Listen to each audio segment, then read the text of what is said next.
stadium as well. So we're going to get you there as soon as our live streaming starts in just a couple of minutes on Fox Local. It's going to be an interesting press conference because that has just been a long journey. We'll see if they can get it over the finish line. Please sneak in a question about the Dreamers while we're there. Just thinking Please that. and thank you. Please. We need baseball in Orlando. That's a whole other story. Oh, we would love it. Yes. Thanks, Garrett. See you, Garrett. Well, let's finish with this. We often don't think about the luxury when we think of McDonald's, but they're rolling out a new McNugget caviar kit, free exclusively online. They've got chicken nuggets, gift card, all these different things in there, and they say it is available while supplies last, and we'll see how long that lasts. Caviar from McDonald's? How much? It's gotta be. They said it's free, and then I don't know. Oh, it says free. Caviar kit. Free. Oh, you're right. But where you can get it, I mean, you're not going to be able to walk in the store, and especially with a gift card. Just dip it in some sweet and sour sauce and call it a day. Or ketchup if you prefer. Ketchup. There you go. Ketchup on everything. We are out of time today. We'll see you back here tomorrow. It'll be a Wednesday edition of Good Day Orlando Extra. And of course, we'll start Good Day Orlando Extra, or AM, 4 a.m. tomorrow morning. See you.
You're watching Fox 35 News Plus, streaming on Fox Local.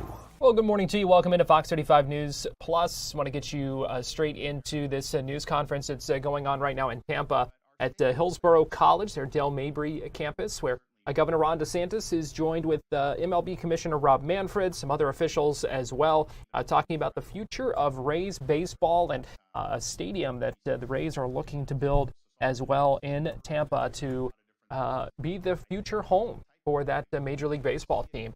This news conference has been going on for a while. It is near the end of it. We're going to go ahead and listen in live to these questions here, what's remaining of that, and then we'll take you back to the beginning so that we can get you caught up. Let's go ahead and listen in as Governor DeSantis takes more questions.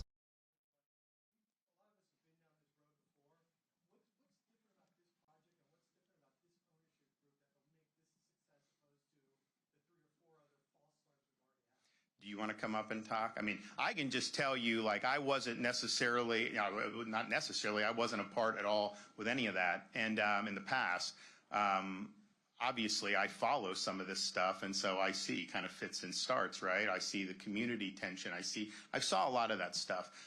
What I would say is, I think you got a group now that really believes in the mission of the team. That wants to bring home, championship caliber baseball here. has a great understanding of what that means in terms of for the community, but also understands how do you get to that point? What else do you need to have in terms of this overall vision beyond just the baseball park? So I think it's been something that's been very, very compelling. And like, look, if it was something that wasn't compelling, like I would say that, I wasn't sold on it, right? But I think that when people see it, I think they're going to realize, the potential is going to be huge. Rob, you want to? You did better than I was. Okay. But I'll tell you, the commissioner, because remember, they were talking about splitting the season between Montreal and Tropicana. And I'm just thinking to myself, that's not like really even having a team. And, he was just like, we need it in Florida. We're committed to that. We've got to be here. And, it's like, obviously, you have Los Angeles, New York. I mean, you have a handful of markets that obviously are bigger, but I can tell you as a guy that has bought television ads in this market, it's expensive. I mean, you've got a lot of people, a lot of eyeballs I'm reaching on those ads when we were doing them, in 22 and 2018. So this is, and it's obviously a growing market. And if you think about, when I was growing up, like Pasco County, I don't know what the population is, but I mean, it's obviously gone up dramatically. If you look at what's happened with Hillsborough, people that are willing to move from all over the country because they love the quality of life here in the Tampa Bay area. So, that's just, that's great momentum. There's a lot of opportunities. And so I'm excited for it. I think it'll be a really big deal.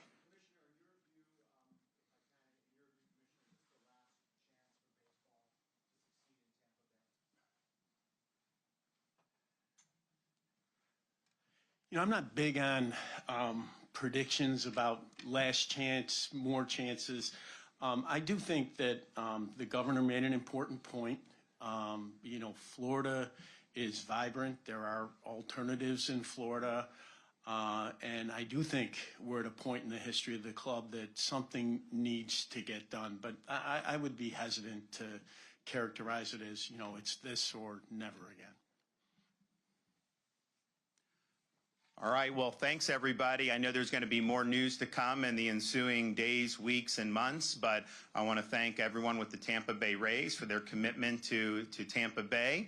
I want to thank President Atwater for his vision about how Hillsborough College can take it to the next level. And thanks to Commissioner of Baseball for coming down here and for really caring about baseball in this area. So thanks, everybody.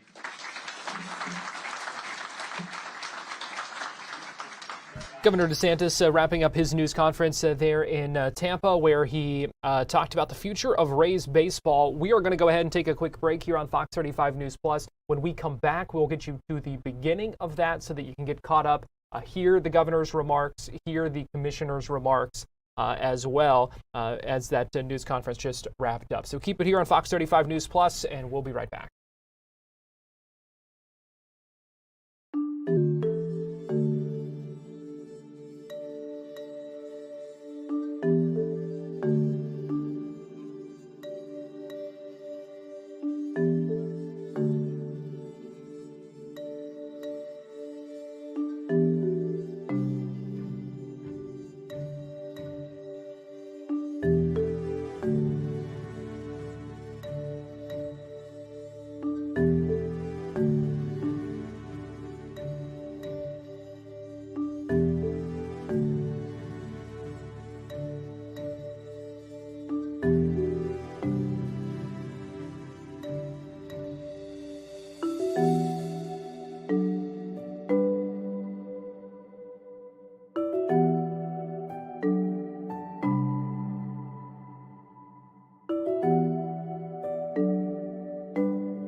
You're watching Fox 35 News Plus, streaming on Fox Local. Welcome back into Fox 35 News Plus. Garrett Wymer here, and thanks for joining us on this Tuesday morning. I do want to go ahead and get you back to Tampa, where Governor DeSantis just a few moments ago wrapped up that news conference talking about the future of Rays baseball, got some new information about the kind of stadium process as well. So this was just moments ago. Going to get you back to the beginning of this news conference so you can hear what he and the commissioner had to say. Is a great place for baseball. I'm somebody that grew up right across the bay in Pinellas County, and we were blessed to have a lot of spring training teams when I was growing up. I was in Dunedin. We had the Blue Jays. You go down the street, the Phillies in Clearwater. We did not yet have the Yankees in Tampa at that time. They were still in Fort Lauderdale. They came over in the 90s, I think the late mid-90s. We had Bradenton, Lakeland, some of these other areas. And so that was really neat to be able to see. But we did not have a professional team of our own. And so there was a lot of work to be able to get that done.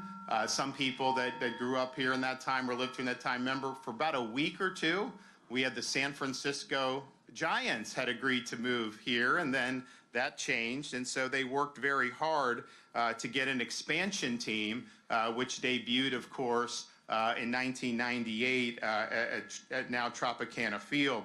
And so that team has now been a part of the community. You know, there's been great baseball product from time to time put out, no question. They've produced some great players. They've had some great runs. But there's also just been some growing pains with making sure that this franchise was something that was really viable for the long term. And Commissioner Manfred, who's here with us, you know, he came to Tallahassee. We had a meeting about a year and a half ago, and he basically reiterated to me, he's like, look, we're committed to being in Florida. This is an important state. The state's growing so much. It would be bad luck for Major League Baseball if we couldn't succeed in a place where there's a lot of interest in baseball. But we kind of have a distressed asset, and we need a new formula to be able to make this something that could be really, really viable. And I know that at the time there was discussions about who would end up buying the team, would there be a transaction and all that, and people were very much attuned to that, and that unfolded over many, many months. But I think back when I was growing up and like what my friends or what we liked, and the amount of baseball fans compared to hockey fans was probably like 20-1, right? There weren't necessarily like a lot of hockey, and yet you've seen what they've been able to do with the Tampa Bay Lightning. They've now created something that they sell out the games. People get excited about going, and this was in an area where you didn't necessarily have a lot of natural interest in hockey. And then I run into parents with their kids. They're now playing leagues, hockey leagues, and they're doing all this stuff. And so you've seen that's a great blueprint for how sports can succeed in Tampa Bay. You know, you think about Major League Baseball, the commissioner and I were talking about it. You know, when I was growing up, they still considered baseball to be the national pastime. For those of us who love the game, we still say, but if you look at the most popular sport in America is the NFL. Of the 100 highest rated TV shows in 2025, I think 85 of them were NFL games.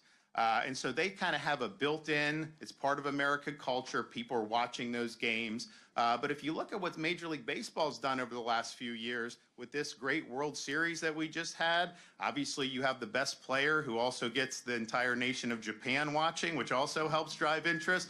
It was really, really exciting. And I think baseball's in a really good spot now. I think they have a lot of momentum going forward. And that could be something that, of course, you know, this area could capitalize on. You know, you look at the youth baseball in this area, some of the best youth baseball in the United States of America. You look at some of the people that have been produced here, Hall of Famers like Wade Boggs and Fred McGriff. Baseball's very much in the DNA of this area. And, you know, I think back, so there's a lot that goes into what's going to happen to the franchise. But part of the thing that I think about is just as someone who grew up here, you know, are the kids going to have a team that they can really get excited about and grow up with? Because I think baseball is a unique thing to have, you know, as a young kid. And I'm reminded of a quote that a very famous Hall of Famer made who spent a lot of time just north of here up in Citrus County Ted Williams said when he got inducted into the Hall of Fame. He said, baseball gives every American boy a chance to excel, not just to be as good as somebody else, but to be better than somebody else. That is the nature of man and the nature of the game. And he was really correct about what he's doing. And it really is a unique game, especially in this day and age where it's so much about instant gratification, click this, get this video when you want it. Baseball, you actually got to think a little bit. You look at some of the greatest players in history, the Hank Aaron's, the Willie Mays', the Joe DiMaggio's. They were great athletes, but they were some of the smartest people that ever went on an athletic field to go out there. They understood the intricacies, and they understood it wasn't just about being able to overpower people through athleticism. They had to think, Yogi Berra was right. 90% of the game is mental. The other half is physical. Baseball also teaches young people, and sometimes it's a tough lesson, to be able to accept failure. If you fail 70% in most endeavors, well, in my line of work, you're out of a job if you fail 70%. But if you fail 70% of the time at the plate, they put you in the Baseball Hall of Fame. It's a very difficult sport. Of all the things I've done, being able to hit a baseball, they say is the toughest, and I think that that's true to be able to do it. So it's very tough. It requires, obviously a lot of skills, and failure is just what happens. And so you learn to cope with that. And then the final thing that I think really is unique to baseball, and Ted Williams said this in the same Hall of Fame speech. He's like, I was not born a great hitter. No one's born a great hitter. It's hard work. You have to practice the craft and hone your skills. And there's big payoff for people that are willing to do that, particularly as young people. So part of why I'm excited about the future of the Rays is because I think it will impact families throughout this region, in a very significant way. And I can simply say, and I would say this if I was a governor who had been raised in Key West or Miami or Jacksonville. I happen to be raised in Tampa Bay, but I think it's true, and I would think it was true. Baseball belongs in Tampa Bay. Baseball can succeed in Tampa Bay.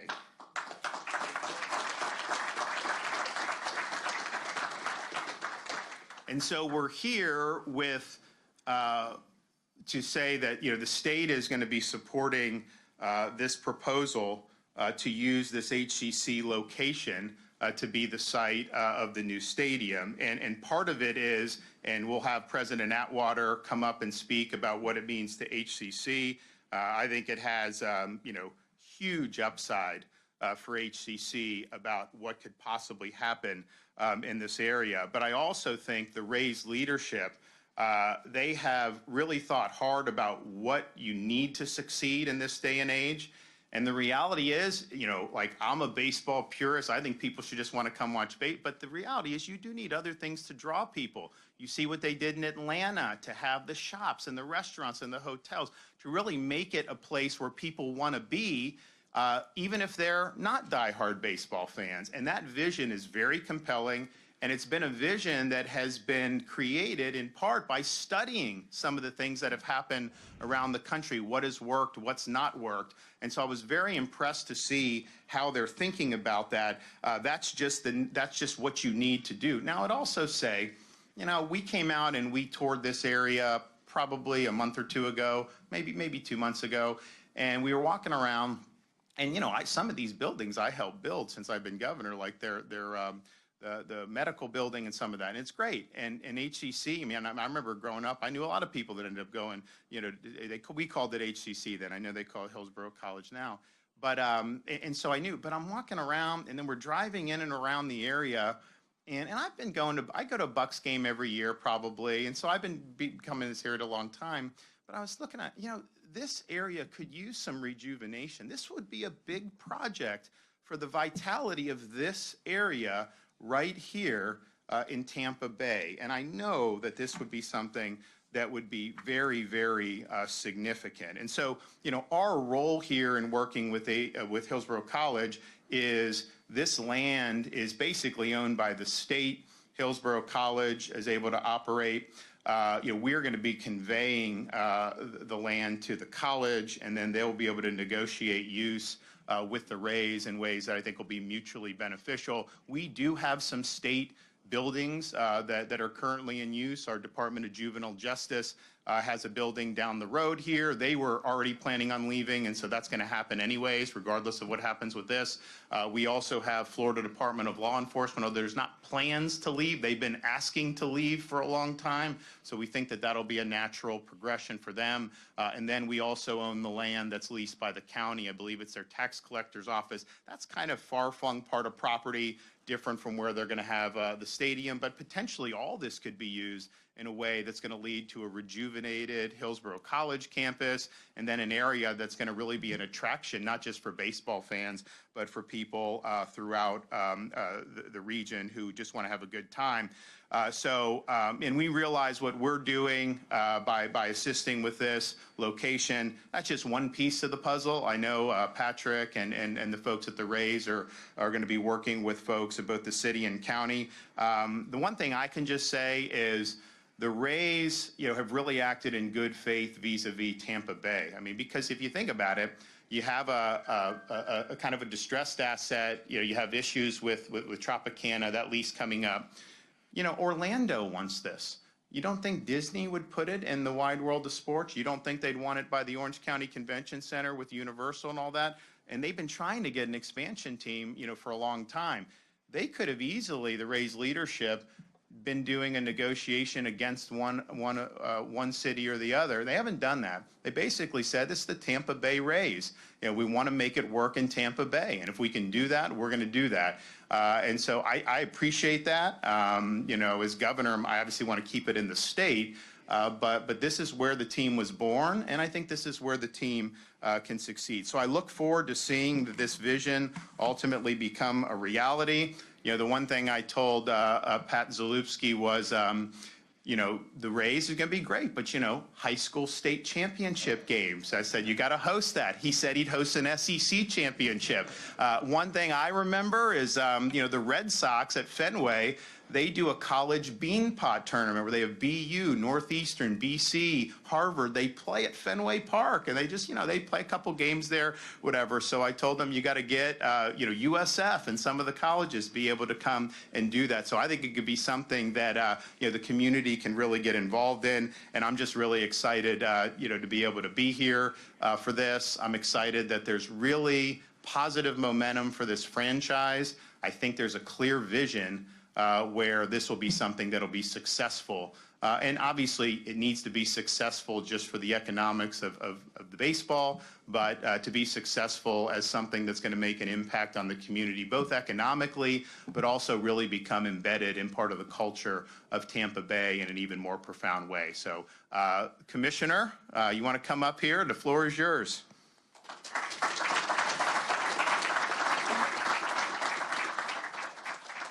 Good morning. I can't tell you how pleased I am to be here in Tampa Bay.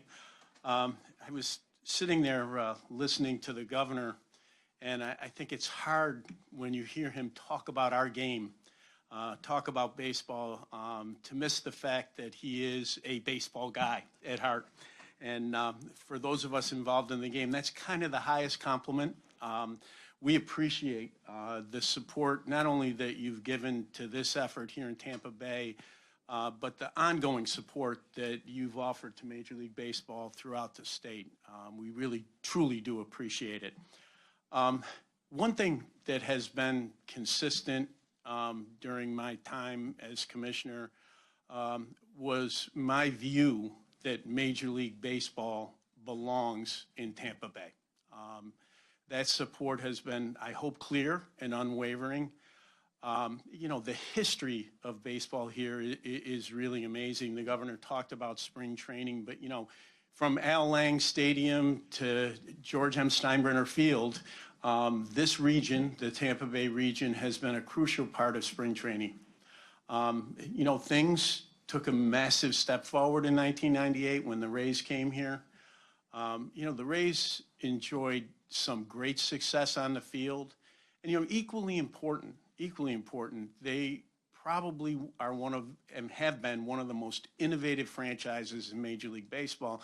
And that's really important to the development of our sport. And that history and tradition matters to us, and it's something that we want to continue.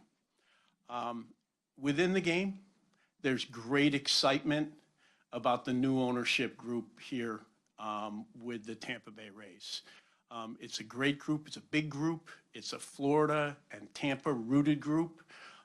Really important in terms of the local presence here. I know that this group wants to make baseball a success here. They want to get a new facility built, and they want to provide a winner to the Rays fans here in the Tampa Bay region. The key to the economic success of most franchises is a partnership between the community, the local government, and the team. And I really do believe that there is a great opportunity for this new ownership group to come together with local government, the college, and form the kind of partnership that can make the Rays durable and successful here in the Tampa Bay region. So today's an important day. It's a milestone along a path that I believe will lead to the Tampa Bay Rays being a part of this community for decades to come. So thank you very much for your support, all of the local officials here, and for your willingness to engage in this important project. Thank you. Okay. Dr. Atwater?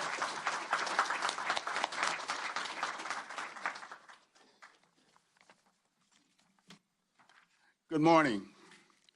It is an honor to share this moment with the Governor DeSantis, Commissioner Manfield, and the new ownership group of the Rays. And it is a privilege today to represent the faculty, staff, and the more than 46,000 students who make up the college across our 5 campuses and 3 centers. 2 weeks ago, our Board of Trustees voted unanimously to approve a memorandum of understanding with the Tampa Bay Rays. That MOU authorized the college to pursue a partnership for the purpose of redeveloping the Del Mabry campus as part of a spectacular district that will include a new ballpark for the community's beloved Tampa Bay Rays. This partnership truly is the definition of a game-changing opportunity for the college. It's an opportunity to enhance the student experience, re-image the campus at the center of a dynamic mixed-use district that will inspire, uplift, and energize us all. The college will continue thriving with a new and additional options for curriculum, workforce development, internships, and much more, all in a dynamic environment where students, faculty, and staff can be successful. So to the Rays ownership group, Patrick, Bill, and Ken, we are thrilled that you have asked Hillsborough College to be a partner in your mission to serve your fans, our students, and the entire community for generations to come with a new and forever home for the Tampa Bay Rays. And please know that we look forward to working with the Rays, the city, the county, and the state, and certainly with our key stakeholders to bring this opportunity to life. Thank you. All right. Ken.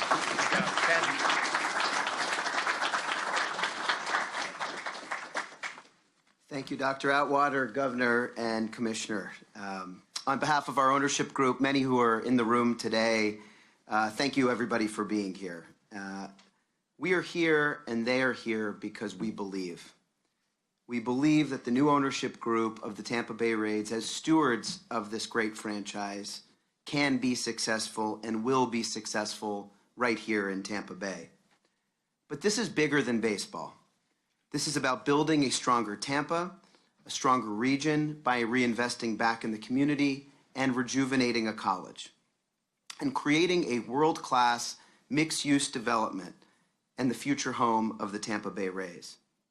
Now we're talking about more than $34 billion of economic impact to our community here in Tampa that would not be possible if it wasn't for this world-class project and partnership. We've talked about the importance of creating a workforce development program, driving jobs from the college back into the region, into the hotels, into the mixed use, into real estate, into the team. Mostly, though, we've talked about creating a fair public-private partnership, alongside local government, and alongside the city and county and the state. All of us today are here for one reason, because we believe in the future of Tampa, we believe in the future of the Tampa Bay Rays, and we believe in the future of the city of Tampa and Hillsborough County. Thank you for believing in us. Our ownership group, of course, includes many partners who are lifetime residents here in Tampa and Hillsborough County. We're fortunate for their passion, and often they tell me about the community's original champions who were here and are responsible for making sports one of Tampa's most special and beloved assets. We watched just across the street this weekend on the national stage on ESPN as events like Sunday's Stadium Series and what they can mean for our community, making us even more bullish on the future. And while we spend a lot of time focused on the future, we've taken time to learn about the past and the champions of Tampa's days gone by. Community leaders and visionaries like former Mayor Governor Bob Martinez, sports writer Tom McEwen, Leonard Levy, who chaired the task force to bring the Super Bowl 18 to Tampa many years ago, and of course George Steinbrenner, who was instrumental in the early days in the effort, as was Hugh Culverhouse. Subsequently, that banner of great Tampa Bay sports leadership has been carried forth by the Glazer family, Hal Steinbrenner, Jeff Vinnick with the Lightning, and now most recently with Doug Ostrover and Mark Lipschutz, the new owners of the Tampa Bay Lightning. They too also all believed. And we pledge to continue that tradition of sports excellence and meaningful involvement throughout the community, serving as more than a baseball team, using our team as a foundation to make Tampa a better place to work, live, learn, and play. In the coming days, you'll see the first renderings of our new development and ballpark, the new forever home of the Tampa Bay Rays that will serve as a catalyst for this new community. It's a bold vision and one that belongs and befits to this opportunity. We will share more renderings in the weeks and months ahead, and more importantly, engage in in-depth community conversations. We want to hear what the community has to say. We will go far and wide to ask questions, to learn, to take feedback, and have community huddles throughout the region to learn how to make our project the right, perfect public-private partnership. What will not change is our commitment to deliver a generational project that will benefit everyone and change this region forever. We are grateful for everybody's support here today in the city, in the county, and the state, and our community at whole.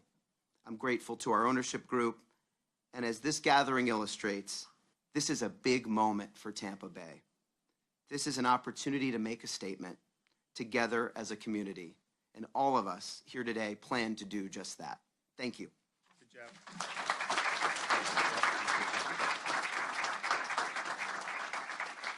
Well, great job, and I just want to make sure to acknowledge, I mean, you heard from the commissioner, obviously President Atwater, Ken Babby. We also have Mayor of Tampa, Jane Castor. Thank you for being here. Members of the Hillsborough County Commission, as well as Hillsborough College Board of Trustees. And then we also have with the Rays, we have Patrick Zalewski, we have Fred Ridley, and I know we have some other folks. And so I want to thank you guys for your commitment to making baseball thrive in Tampa Bay. So I think you guys are going to be impressed when you see the vision and some of the renderings about what they're looking to do. You know, like I said, we need to have baseball in Tampa Bay, but this is a type of vision that will ensure that baseball can succeed in Tampa Bay over the long term. Okay, do we have any questions back there? Governor, where do the negotiations stand over how this project's going to be funded? Well, I think that's something that the Rays are working with the local communities over. I don't know that that's been finalized by any stretch, and obviously there'll be discussion on that. But I know that they are working with that. What kind of state money is going to be contributed and how much? Governor Ron DeSantis said that news conference in Tampa just moments ago, where he did answer some questions. We took some of that live as well, saying baseball belongs in Tampa Bay, and he believes it's going to do well in Tampa Bay. Saying they believe in the future of Tampa. We expect renderings for the stadium in the next few days. The Rays intending to cover at least half of the stadium cost. We know they're asking for TDT money to help with that, and the location being the expected to be the Hillsborough Community College site, the Dale Mabry campus, right across the street from Raymond James Stadium and just down the road from Steinbrenner Field, the spring training home of the New York Yankees and the home as well of the Tampa Bay Rays before this past season when they couldn't play at in St. Pete. So we're going to take a break here on Fox 35 News Plus, but we will be right back with more after this.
You're watching Fox 35 News Plus, streaming on Fox Local.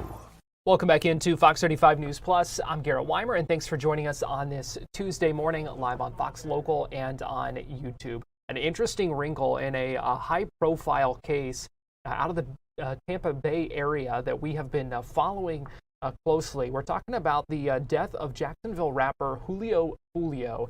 And we learned last week that the state Supreme Court has disqualified the judge who presided over that case, now disqualified from presiding over the sentencing of the first defendant.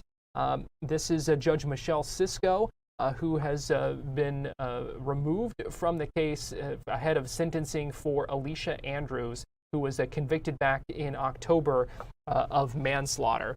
Joining us live now to talk about this case, as she has before, we've got A.V. Pires, who's a legal analyst and a content creator with the YouTube channel A.V. to the 7th Power. A.V., we always appreciate you joining us, and good talking with you today. Absolutely. Thank you, Garrett, for having me back. And lots of twists and turns when it comes to the Alicia Andrews case. She is one of the first defendants charged with, or at least involved with the murder of rapper Julio Foolio. So to see that the judge has been removed has been big news in the developments of this case last week. Yeah. So what do you make of this? I mean, the defense had argued that they essentially didn't get a fair trial, that they believed this attorney, or excuse me, that this judge was biased against the defense attorneys, and it appears that the state Supreme Court, threw a lot of credibility to that argument. Yeah, it's very interesting because this appeal actually went up days before Alicia Andrews was scheduled to be sentenced. Her sentencing was scheduled for December 5th originally, and the defense team filed an appeal. This might have been their second appeal. So they filed their first appeal with Judge Cisco herself, and that appeal was denied. Then they went up to the appeals court that Saturday, December 5th. the appeals court granted to hear the appeal. The state had an opportunity to respond to the appeal, and that was in early January. And then we had some movement throughout these last few weeks of the defense filing their response to the state's response. And then ironically, we received a decision from the appeals court, which surprised many people. And that decision was ultimately to remove the judge from the case. Is this something that happens very often? We know that these motions are made all the time, by defense teams and that kind of thing. But it doesn't seem, at least from an outside perspective, that this is something that you actually see granted very often. Granted very often. I mean, to your point, yes, it is a little bit interesting. We see appeals all the time. Almost any defendant will appeal when there are procedural errors during the trial court, on the trial court level, or other things that happen. So appeals themselves are not rare, but to see the appeals court granted is interesting. Now, the unique thing about this appeal is I reviewed the order myself. It is simply a one-page appeal. Now, what happens is that means that the case continues to move, because also on December 5th, there was a stay on Alicia Andrews' sentencing. Now, this has been assigned to the chief judge in the courthouse to assign the case to another judge. Now, the big question is, do we move forward with sentencing? Because we're hearing that the defense team wants a completely brand new trial. There were so many issues raised up on appeal, some of those issues being the judge rushed them to a decision. The jury, once closing arguments happened that Friday on October 31st, it ended at about 6 p.m. and they came back with the verdict at 10 p.m. The judge repeatedly said throughout the course of the trial that she was going to have this case back to the jury very quickly. Now, what that did is it limited the amount of time that the defense team had to put together their arguments in front of the jury and ultimately show their rebuttals and narratives when it came to Alicia Andrews and her involvement in this case. Yeah, I thought it was interesting to see some of those things that the defense said, kind of highlighted as what they thought to be examples of the judge not being fair to them, being biased. Right. At some point, they say overt hostility. And I thought it was really interesting to see them even cite YouTube comments from viewers watching the trial who were pointing out things that they believed the judge was not being fair about. Right. And, that was actually one of the things that I was most surprised about, because on my YouTube channel, one thing that we do is we watch trials live with our own audience. And it was funny that some of my viewers had their comments included in the appeal itself. So I would say that is my first time looking at a legal document that included exhibits of screenshots from chats. But if you really think about the court of public opinion, there are thousands of people across the country and arguably, across the world that are tuned into these trials, some of whom are legal professionals themselves, and they see what's happening in a courtroom. So now the court of public opinion has expanded, where people are now tuned in to more live trials. We saw that with Johnny Depp and Amber Heard, and particularly in the urban music community, we're seeing more viewers as well, as some of those fans are interested in what happens. Young Thug's trial in Atlanta, Georgia last year was a prime example of that. I think at one point I had seen one channel with about 30,000 subscribers or 30,000 live viewers watching the verdict, or at least watching the outcome of what was going to happen in these high profile cases.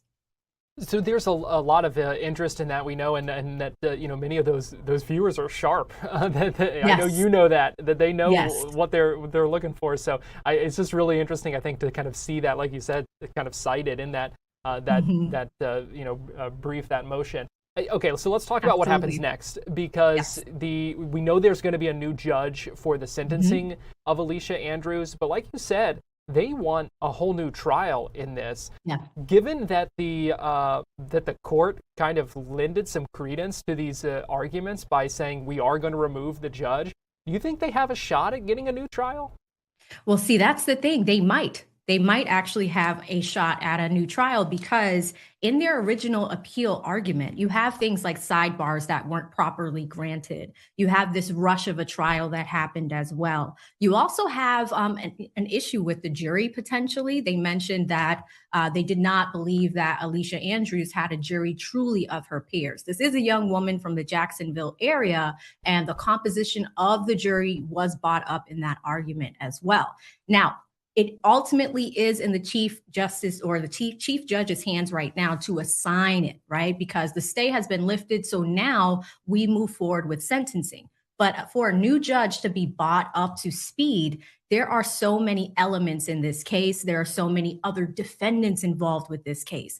Alicia Andrews was the first of many. We still have the brothers that are scheduled to go to trial as well, and two other defendants, one of which is Isaiah Chance, which is Alicia Andrews. I believe she has a child with him, right?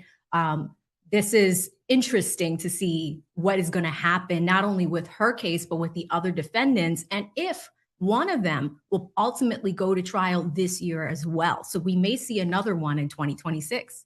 Yeah, it's going to be interesting. Could be almost like a domino effect, like kind of as we wait on certain things to happen that could impact the other defendants. Exactly. So right now we are waiting on this chief judge to assign it. And then I'm going to anticipate that we might see a request for a new trial from the defense team.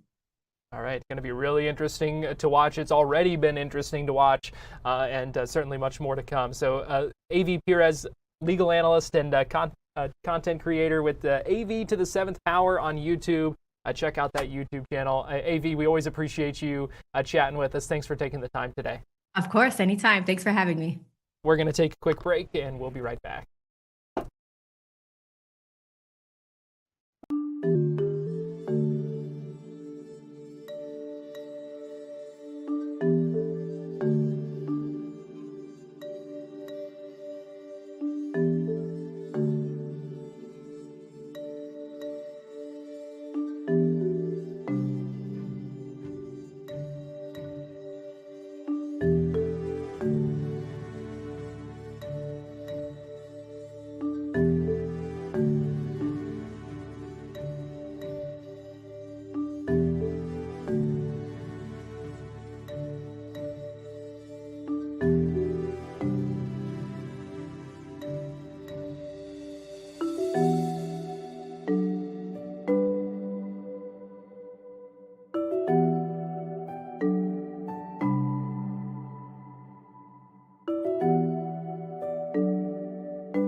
You're watching Fox 35 News Plus, streaming on Fox Local.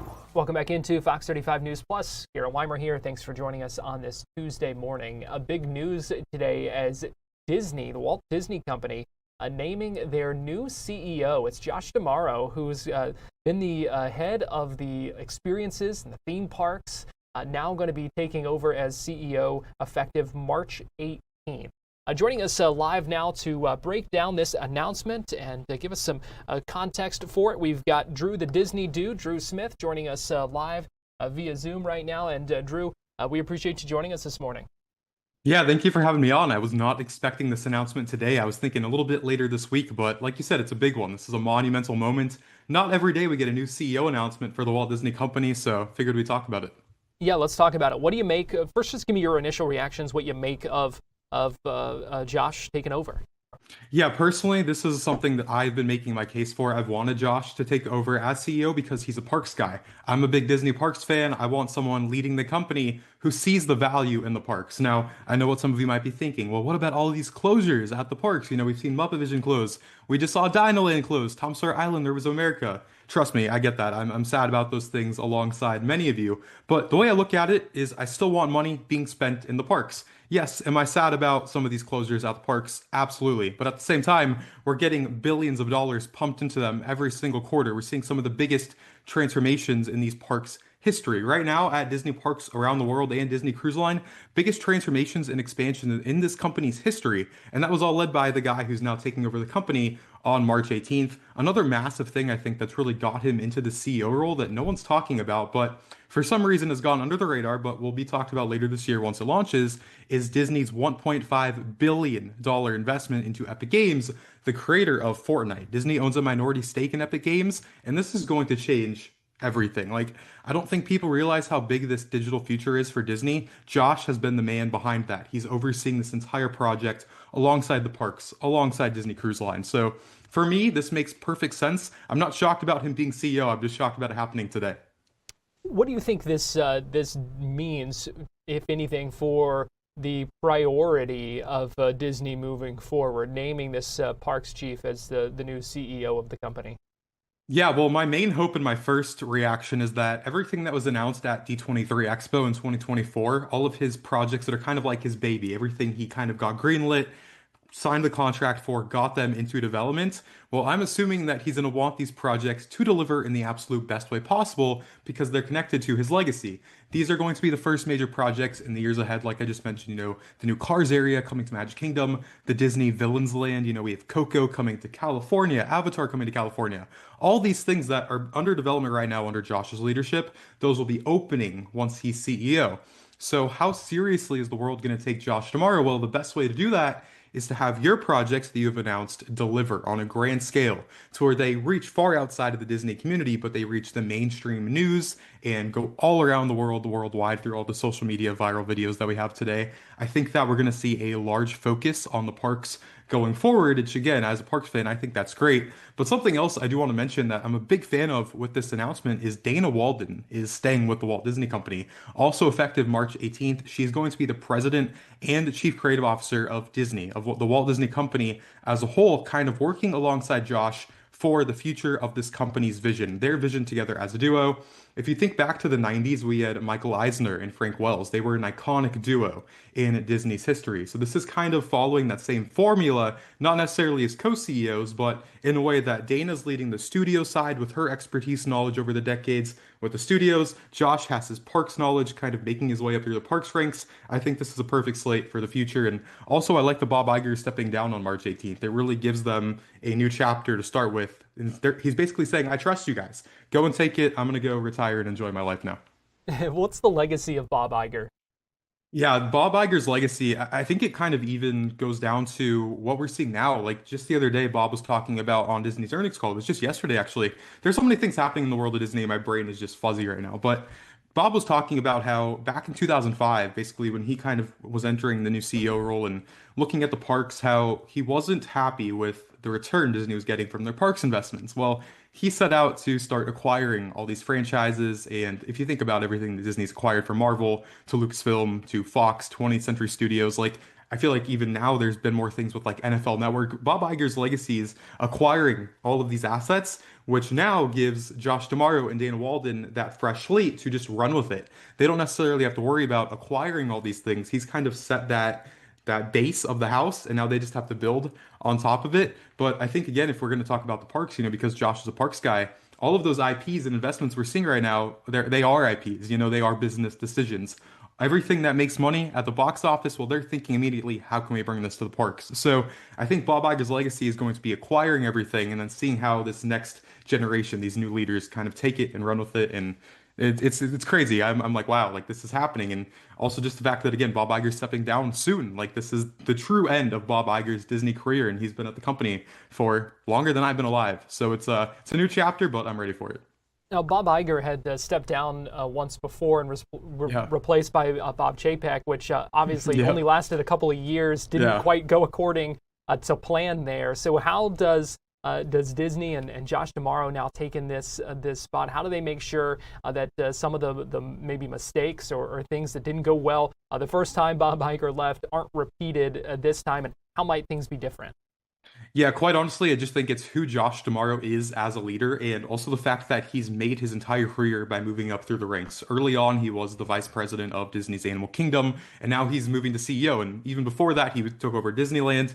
Right before the pandemic hit, he was the leader of Walt Disney World. He's kind of seen all of the major key leadership points under Disney experiences, the point of the Disney parks, whereas Bob Chapek came in from the Disney consumer product side, all of the merchandise. So I just personally think that Chapek is a great leader, but not for the company as a whole. He was just thrown into a role. We had the pandemic, and it was just a disastrous recipe, and it unfortunately did not work out. Here, we're kind of seeing the exact opposite. Disney's succession committee, they've been working on this for years. They've gone through the vetting process over and over again.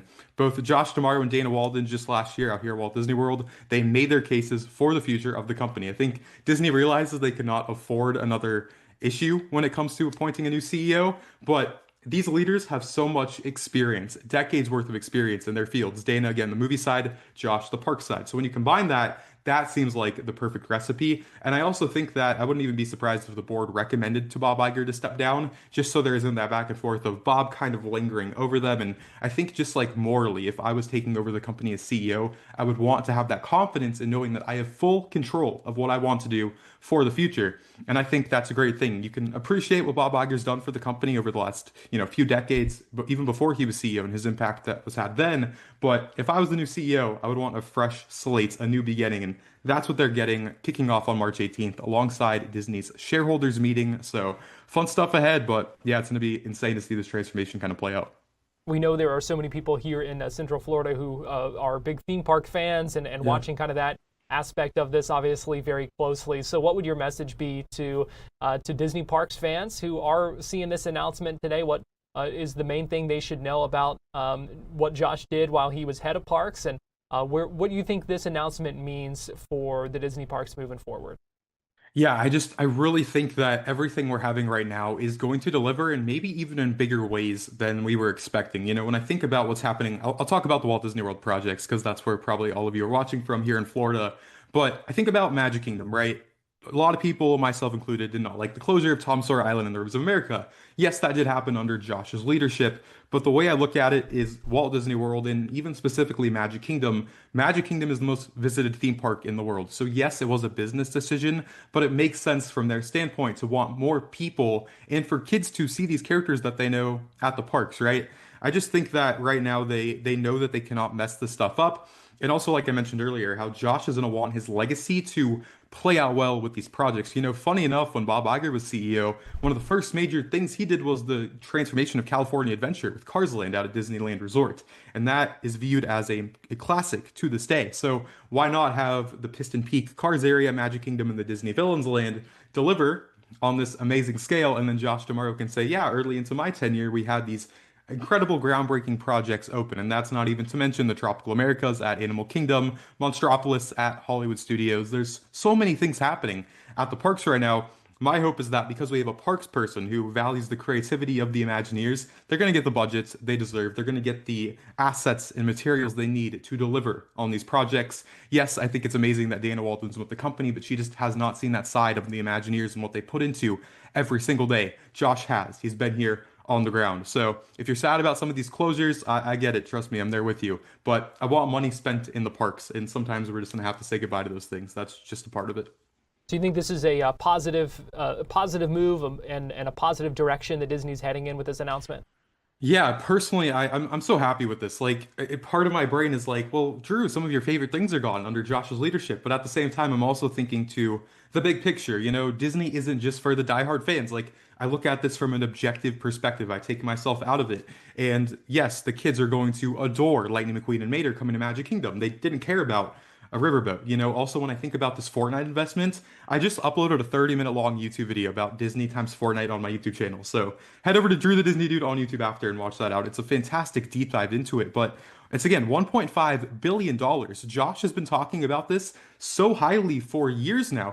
Josh D'Amaro has compared Disney times Fortnite to as big as Walt Disney opening Disneyland in the original animated films. And for some reason, no one is talking about it. That's going to broaden Disney's reach to millions of Fortnite players around the world, not just here in the United States. So I think this is phenomenal. And also, I'm really excited to see Dana Walden's leadership from the studio side and maybe even having that closer collaboration between the Walt Disney Studios and Disney Parks, which would bring more things to the parks, even here at Walt Disney World. So I think this is great, and I'm ready to see it play out. It's going to be a fun next, up until March 18th, until we really see them take over and how they kind of fit into these roles, how comfortable they are, what their vision is, and that's all going to play out very soon. All right, Drew, the Disney dude, we appreciate you joining us to break down this announcement, a new era for the Walt Disney Company. We appreciate you joining us. Thank you, Garrett. Have a good one, guys. We're going to take a quick break here on Fox 35 News Plus, and we'll be right back after this.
Fox 35 Storm Team meteorologist Brooks Garner joins me now. And Brooks, who isn't tired of this cold by now? I mean, another cold morning here. One metric is social media. So if I post about the freeze, initially 1,000 shares. Now I post about it like 20 shares. People are over it. So I was like, you know what? Let's look ahead. Let's look ahead to Valentine's Day, right? We all rally around that. It's a holiday of love, and a lot of people in Florida love hot weather. Well, it's going to be in the mid-80s, it looks like, for Valentine's Day. Okay. And so that got over 1,000 shares.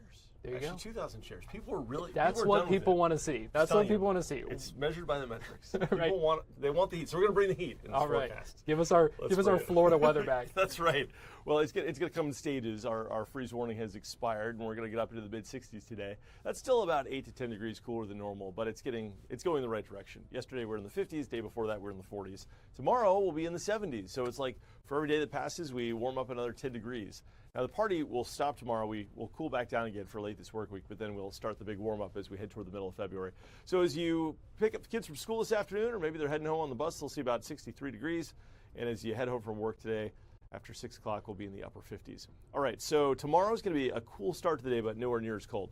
While we had sub-freezing temperatures this morning, tomorrow morning we'll have about 42 in Orlando, about 10 degrees warmer tomorrow morning than it was this morning. About 33 in Ocala, also about 10 degrees warmer. Hey, we've had some wildfire smoke issues. This is I-95 in Flagler County. We've also had some issues in Volusia County. There's a fire burning, a wildfire in the Tiger Bay Wildlife Refuge. It's like 10 miles west of Daytona. And so wherever that smoke is wafting around is causing some air quality issues for sure. In fact, we've had unhealthy or very unhealthy air quality now registering for Flagler and Volusia counties from that fire. So if you're in a sensitive group as far as your respiratory constitution, right, it's best to stay inside with this kind of weather if you've got COPD or something like that. If you're an elite runner like Garrett, it's like smoking a pack of cigarettes. So probably best to wait till that smoke clears, because that's not going to be very good. Garrett just ran a marathon, in case you're wondering. Not quite elite, just for the record. I appreciate that. I appreciate your confidence in me. Yeah, more elite than me. I could probably do 13 miles before I throw in the towel. So half marathon on a good day, more like 5 miles. 'Cause I haven't run in a little while, but. You know what we are running is we're running a drought right now. We're running way below normal with our rainfall totals, and it's an extreme drought in Ocala and Gainesville, a severe drought Daytona Beach, Spring Hill, and a moderate drought in Deltona to the villages and southward with a early drought, abnormally dry in Orlando and Kissimmee. So this is significant because not only do we need the rain for our landscaping, which got killed by the freeze, a lot of it anyway, it's also going to set the stage for what could be sinkholes. Now, we had what they're calling a ground depression in Lake County near Groveland yesterday, but it looks like, for all intents and purposes, that may be a sinkhole in the process of developing. And we have a really porous limestone base to our land. It's Florida's only about 2 to 3 million years old as far as emerging from the depths of the ocean. And so it's a really porous limestone. And when ground levels drop, the cavities once filled with water empty, and then the ground gets really weak and can collapse. And so when you have extremely cold weather like this and extreme drought, irrigation is used to both ice the fields of strawberries, blueberries, and oranges, but also to then irrigate them as we head toward the later part of the dry season, March, April, May, which further empties the aquifers, which further results in sinkholes. So we're getting toward that time of the year. We got to watch that very carefully, especially with this drought setup. Well, we're going to warm up to 73 tomorrow, a little cooler Thursday with 60 degrees, 40% chance for some showers, and then 62 on Friday, but then we're back to the 70s for this weekend. High pressure is moving east of us, leading to a warm day tomorrow with a southerly flow. This cold front then moves in for Thursday, producing a couple of showers, and then after that, we're going to see some changes with a warming trend as a system from the west moves in. So here it is on the 7-day forecast, and this only looks ahead 7 days, but I can tell you that if we had a 14-day forecast, it would show 80s entering the map as we head toward the beautiful holiday of Valentine's Day. So 64 today, 73 tomorrow, a little cool for Thursday, Friday, then we're back to the 70s for a weekend that's going to feel like spring. You know, Garrett, weather swings like this are delightful, but it's almost kind of cruel because the weekends are often spent by gardeners and homeowners and doing a little trimming, getting ready for the springtime, but it's going to be more like cleanup, kind of a morbid task. Yeah. A little macabre at this point. There's so much dead tropical plants everywhere. It's going to be kind of sad. So. Yeah, kind of a mess to see, you know, and sad to see it like that. But at least there are signs of spring and us kind of turning that corner, putting this behind us, and moving on to some new blooms and blossoming things. I like that. That's it. Hey, at least the azaleas survived, and we've got those beautiful flowers to come in the springtime. Those crepe myrtles on the way. So life's good. All right, Fox 35 Storm Team Meteorologist Brooks Garner, thanks for joining us. You got it. Thanks, Garrett. And as we go to break here on Fox 35 News Plus, let me give you a live look at Orlando on this Tuesday afternoon. Keep it right here. We've got much more local news coming up next.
You're watching Fox 35 News Plus, streaming on Fox Local.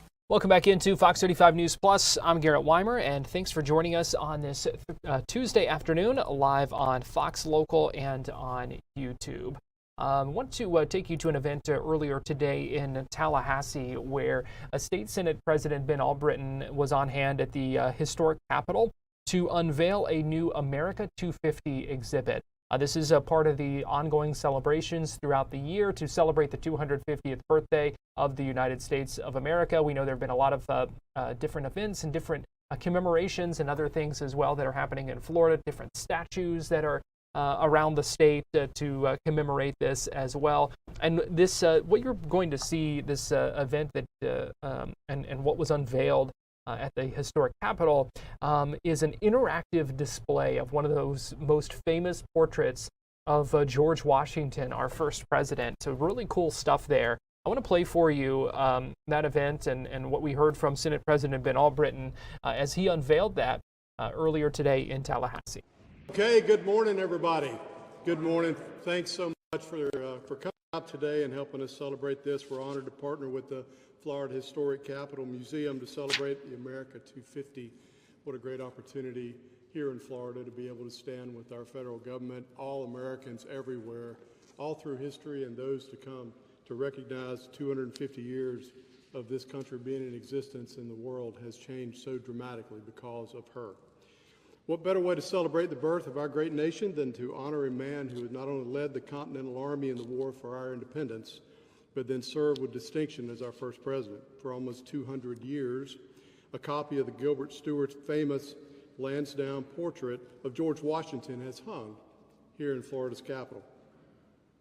Last fall, the Senate sponsored the purchase of a three-dimensional sculpted print of this portrait to be created and displayed here at the historic Capitol in honor of America 250. The new print provides innovative sensory access featuring raised surfaces that allow individuals who are visually impaired, this is important, to allow individuals who are visually impaired to experience the exhibit through touch and sound.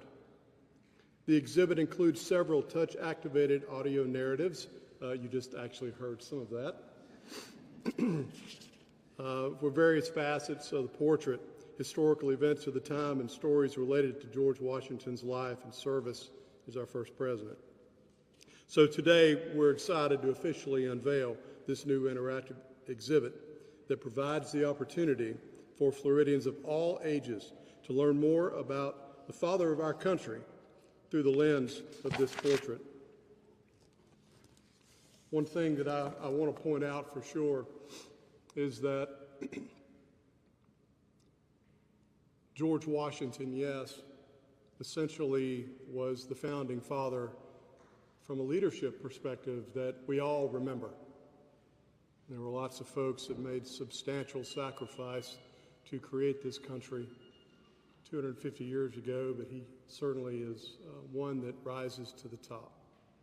For me personally, I'm in awe when you go back and read about his courage in his military service, his gentleman nature in the way that he treated others around himself, the way that he cared for his family. But the most astounding thing to me personally about George Washington is that he was so incredibly popular that during his terms as president, he could have stayed as long as he wanted. He may have been the most popular in his time, the most popular per capita politician that's ever lived. But yet he chose to walk away from power because he knew that power was corruptive. He knew that letting others step in, have their ideas, have their influences was most valuable and most closely akin to the ideal of Americanism, the American value structure. For me, that's just incredible to think about. So we have a group of folks here today. Leader Berman, thank you for being here. Our Senate Pro Tem Jason Broder is here. Senator Truenow is here, and I do want to introduce the next speaker. obviously, Speaker Pires, thanks so much for being here. I appreciate over the last, say, 18 months, but it's really been maybe 3 or 4 years that we've been in and around each other and worked together, and I appreciate the things that you've taught me. I appreciate the passion that you have for political process and service here in Tallahassee, and I want you to know that I really appreciate the fact that you're here to help celebrate this for us. It means the world to me. Thank you for that. So, without further ado, our speaker, Danny Pires.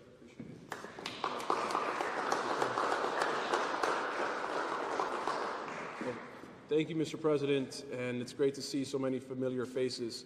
This is a pretty cool experience. This is definitely more fun for me to be out here with you guys and kind of see a piece of history and what the future looks like as opposed to being in my office. But, you know, I think what's most interesting about what we're about to unveil, and the President said it, I think it's the interactive component to those that may have issues with their sight. I think, you know, we're kind of in a generation today where people that have some sort of disability should be thought of in every aspect of their life, and this is a part of that, and I'm appreciative that we're actually paying attention to those that may have some sort of issues with their sight.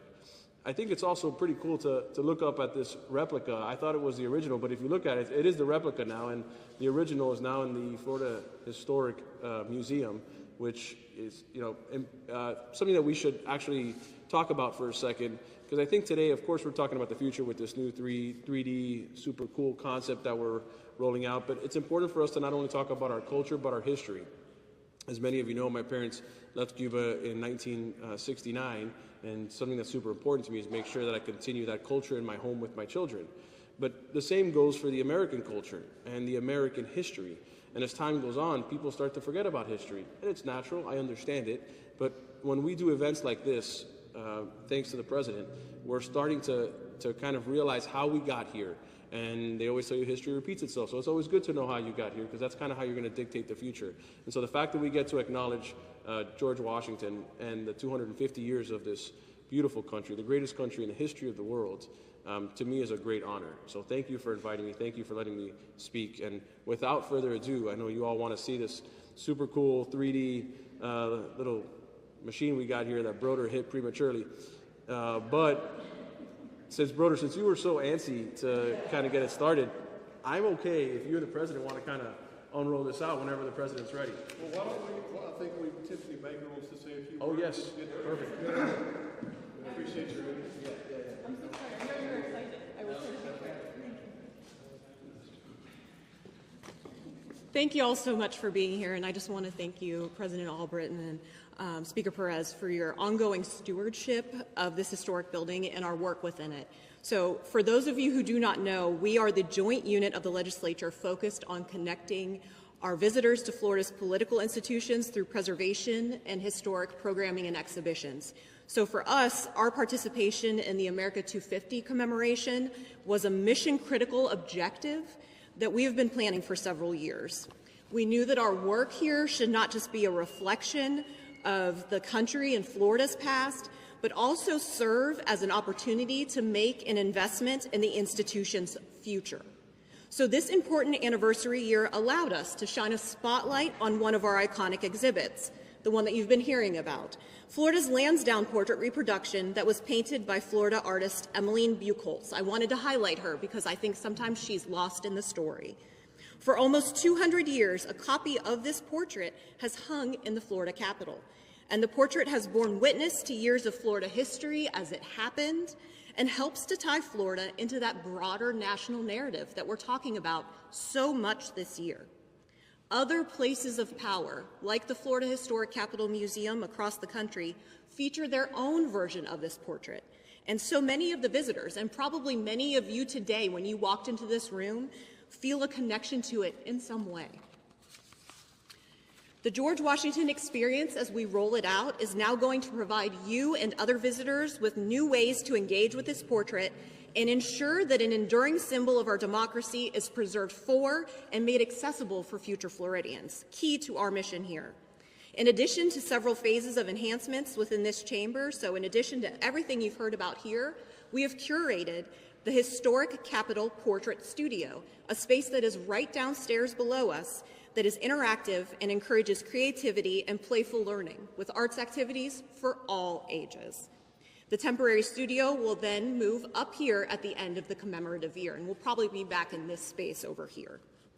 Running alongside all of this long-term work is a program series that highlights colonial American history and important moments from the Revolutionary War, starting with the following programs marking George Washington's birthday week. So February 16th, we debut a new story walk that will line our historic halls that is The Painter and the President, Gilbert Stuart's Brush with George Washington. So again, focusing on the portrait, tying our earliest readers, our youngest visitors, to this mission-critical moment. Then on February 20th, that Friday, and February 21st, we have an affiliate from the Smithsonian, Paul Glenshaw, who's going to do a lunch and learn and examine the stories of the portraitists, who is Gilbert Stuart and George Washington, and their friendship and fellowship. And I think a lot of that has been reflected in the comments that we've heard today between the two of you, how you get together and you discuss ideas and you come up with solutions and ruminate on both the past and the future of this country, and they did that. He will have a guided drawing workshop on Saturday, and you're going to examine the techniques, materials, and imagery that echo the ideals of our early republic. Featured programs continue in the spring. We're not stopping there. There's going to be the interest of our founding fathers highlighted, and Washington in particular. In April, we're looking outside. For those of you who do not know, we have a Washington holly on the front steps, the front lawn, I should say, of the historic Capitol. And so we're going to look towards the agriculture, environment, and forestry that are so important to Florida's history. In May, we'll be pulled into Florida stories and military history when our Rotunda Rendezvous focuses on the anniversary of the Battle of Pensacola. And this summer, we focus on arts and play. School's out, you have to have fun. We'll have a special musical tribute to the patriotic songs of the past and a revolutionary take on one of our favorite programs, an all-ages game night that we always host in the summer. So we hope that you will join us for one of these exciting programs, and as I close, I need to share one final special opportunity to participate in our commemorative activities. Today, the Florida Historic Capitol Foundation, as the direct support organization for the museum, launches a new initiative, the Declaration Donors. With a $250 commitment, donors will be recognized here in the Historic House Chamber and awarded an exclusive George Washington Experience Challenge coin. While the opportunity will be time limited, the impact of the campaign will extend beyond this year. Once the initial campaign goal of 50 donors is reached, all additional declarations will go to the Foundation's endowment for future use. Current Foundation Chairman Jeff Kottkamp and Founding Chairman Bruce Smathers are the first to declare their investment in Florida's future and invite the public to participate by visiting the Foundation's donation page at our website. Thank you all again for being here, and I think it is finally time for the fun. Please do the unveiling.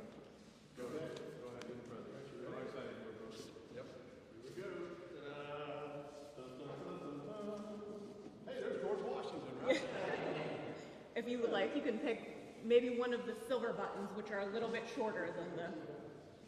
Shown here are his black shoes with golden buckles.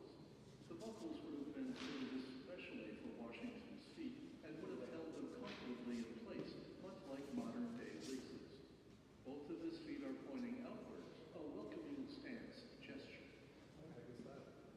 Good stuff. Okay, there you go. So if you'd like to come up, I guess, and take any pictures or whatever. And please touch and enjoy and learn. Okay, that's what we have. Thanks for being here. A neat new addition to Florida's historic capital there in honor of America's 250th birthday. We're going to take a quick break here on Fox 35 News Plus, but we've got much more to come, so keep it here on Fox Local and on YouTube.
You're watching Fox 35 News Plus, streaming on Fox Local. Welcome back into Fox 35 News Plus. I'm Garrett Wymer, and thanks for joining us on this Tuesday afternoon. A temporary reprieve for Haitians living in the United States as a federal judge in Washington state earlier today granted a request to pause the termination of temporary protective status, or TPS, for those Haitians as a lawsuit against the Trump administration continues to move forward. That's because back in November, you may remember, the Department of Homeland Security Secretary Kristi Noem announced the termination of TPS for Haitians effective February 3rd. That would have been today if that weren't put on hold by the judge's decision. Now, this is not a permanent thing. The judge cannot redesignate a TPS status for a country, but the Florida Democratic Party held a virtual news conference earlier today where they called on steps to be made to extend and continue that temporary protective status for Haitians in the state of Florida. Going to hear from State Democratic Party Chair Nikki Fried and a couple of others as well in this news conference that happened just a little bit ago. Our country's in chaos right now.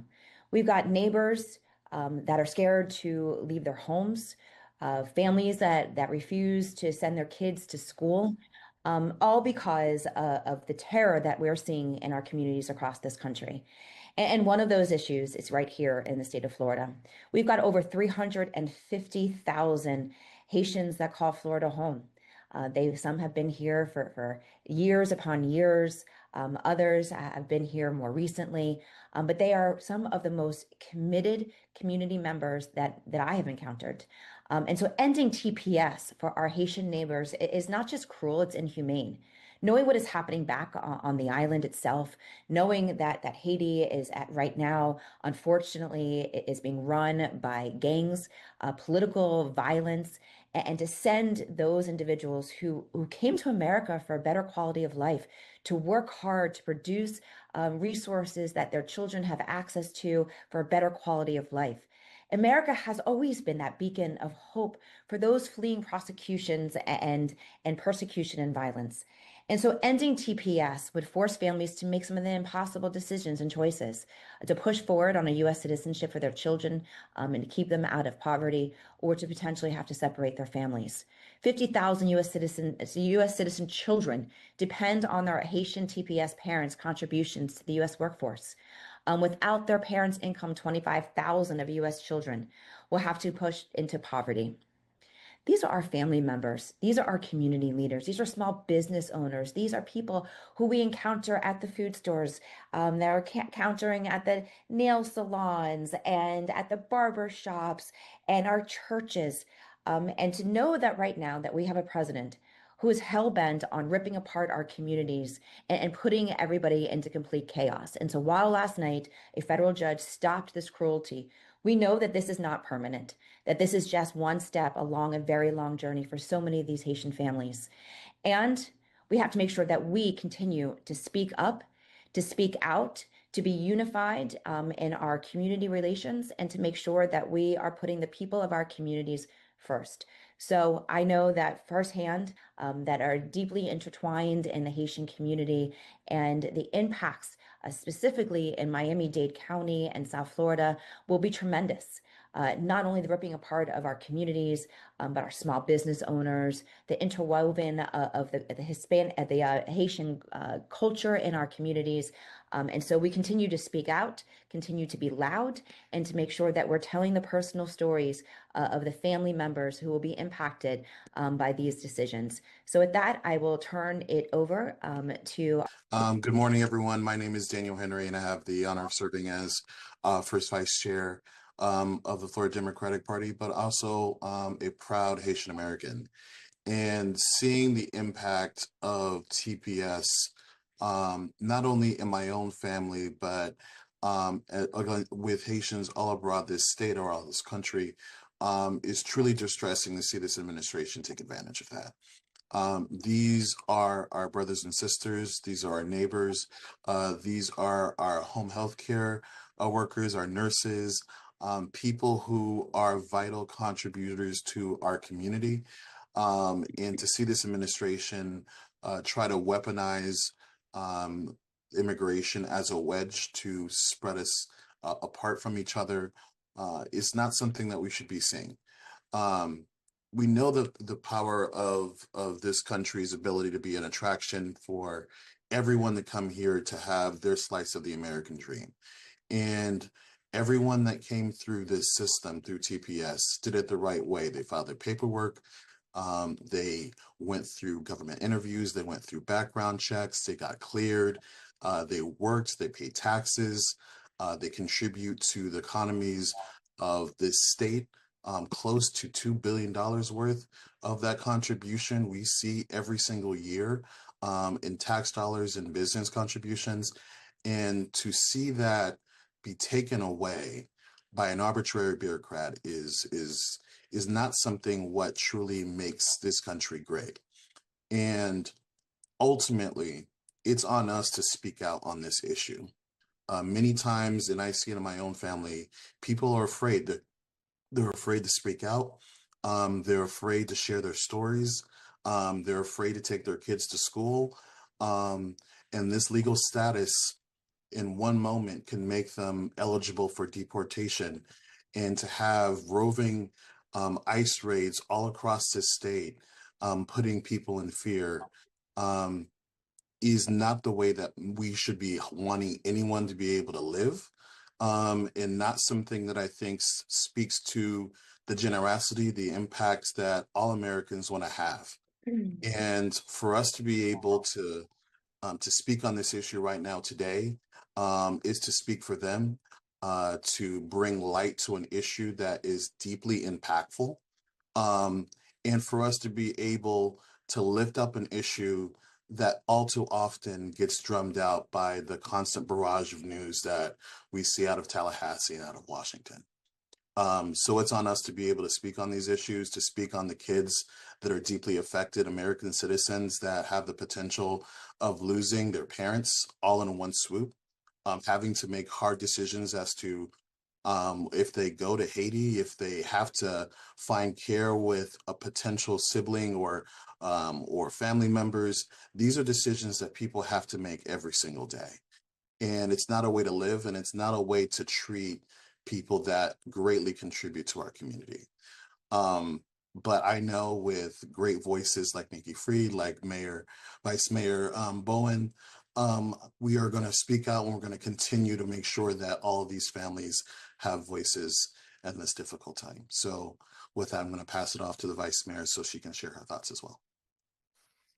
Thank you so much, Daniel. That was truly powerful. And thank you, Chair Fried, and your team for putting this together. Hi, everyone. I am Nancy Mateer Bowen. I not only serve as Vice Mayor of Coral Springs, but Vice Chair for the Florida Democratic Party. I, too, am very moved by the verdict that was passed last night. As a first-generation Haitian American and the first ever to serve as the first Haitian on my commission, this verdict is near and dear to me. As you all may have heard by now, last night we received the victory everyone was praying and hoping for by Judge Riez, blocking the end of TPS for Haitian immigrants. Today is a victory. Let us celebrate, but let's be clear about what we are celebrating. We are celebrating humanity winning over cruelty. We are celebrating families breathing again. We are celebrating the power of community, organizing, and truth. Because ending temporary status for Haitian neighbors was never about safety or the rule of law. Let's be very clear, it was not around the rule of law. Very similar to what Mr. Henry had mentioned. These are people who went through a process, a legal process, who went through a background check, did everything that this government has asked them to do, but it was truly about political theater. It was about cruelty. And today, cruelty lost. America has long claimed to be a beacon of hope for people fleeing violence, persecution, and instability. TPS is one of the ways this country has honored that promise. Ending it would have forced families to make the impossible choices no parent would ever want to face, or forced to make these hard decisions of separating families and making it very hard for folks to even move on and going back to a country that was not going to welcome them with open arms because of the instability. Let's talk about what was truly at stake. More than 50,000 US citizen children depend on Haitian TPS parents. Without their parents' ability to work, legally, 25,000 of those children would have been pushed into poverty. This is not a policy. This is punishment. And today, that punishment was stopped. Haiti is facing some of the most dangerous conditions in its modern history: worsening gang violence, sexual violence, food insecurity, and mass displacement. To strip stability away from people who have worked, paid taxes, raised families, and followed the rules, only to throw them into chaos for political gain and theater, is morally wrong. This needs a full stop. Many Haitian TPS have been in this country for many years. They are homeowners, small business owners, caregivers, healthcare workers, contribute to our hospitality industry and agriculture industry. They are neighbors, our friends. Our government had no right to terrorize them with racist and xenophobic policies for absolutely no reason. And let's be honest about the economic reality. Florida is home to 158,000 Haitian TPS holders, nearly half of all those Haitian TPS recipients in the United States. More than 93,000 are part of Florida's workforce, contributing to over $1 billion in taxes every year and $2.6 billion annually to local and national economies. Right here in South Florida, 52,000 Haitian TPS holders help keep our region running. Like I mentioned before, 9,000 are in hospitality, 9,000 are in wholesale and retail, 6,000 in healthcare, including 4,000 nursing assistants. Nationwide, Haitians contribute over $6 billion to the US economy every single year. So today we celebrate, but we do not stop, because what we need are real pathways to citizenship for people who work hard, pay taxes, and follow the rules. We need smart, humane policies that keep communities safe, not fear-based approaches that unleash chaos, terrorize families, and destabilize entire economies. We reject the lie that safety comes from cruelty. We reject the idea that dignity is negotiable. And we reject policies that push people back into the shadows or send them into danger. Last night's ruling tells Haitian families, you belong, your work matters, your lives matter. And to the organizers, advocates, lawyers, faith leaders, workers, and allies, and families who refuse to be silent, this victory belongs to you. We will keep fighting until protection turns into permanence, until TPS turns into citizenship, until dignity is no longer debated, but guaranteed. Today we breathe, tomorrow we organize, and together we keep moving forward. Thank you. And then that is why she is the vice mayor and vice chair of this party. Nancy, your words ring so true to what is happening into our communities today. And I cannot thank you enough for not only bringing your voice to this conversation, but the fight that you have every single day representing your community. And of course, your Haitian descendants. And so just thank you for your continued leadership in this moment, because we are in a crossroads here in the United States. And where we go from here is up to the American people. You know, are we going to respect those who have come here legally and have paperwork and have gone through the process? Or are we going to rip people apart in their families and their communities? This is a moral moment for America and for this nation to understand the impacts of the cruelty along the way. And so Nancy and Daniel, thank you so much for your words today. So that was Nikki Fried, the Florida Democratic Party chair, speaking during that virtual news conference earlier today. Right now, we're going to take a quick break here on Fox 35 News Plus, but we'll be right back.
You're watching Fox 35 News Plus, streaming on Fox Local. Well, welcome back into Fox 35 News Plus. I'm Garrett Wymer. Thanks for joining us on this Tuesday afternoon. I want to get you now to the floor of the U.S. House, where just moments ago, the House narrowly approved a rule for the spending bill, and now moving on to debate on that spending bill. So let's go ahead and listen in live on the floor of the House as the members of Congress begin to debate that spending bill to hopefully end the partial government shutdown and reopen some of those agencies that have been closed. Let's listen in. Of our FY26 duties, I urge all members to support this bipartisan package. Madam Speaker, with that, I reserve the balance of my time. The gentleman from Oklahoma reserves. The gentlewoman from Connecticut is recognized. Madam Speaker, I yield myself as much time as I may consume. The gentlewoman is recognized. There are two paths before us today. One, if this bill passes, another, if it fails.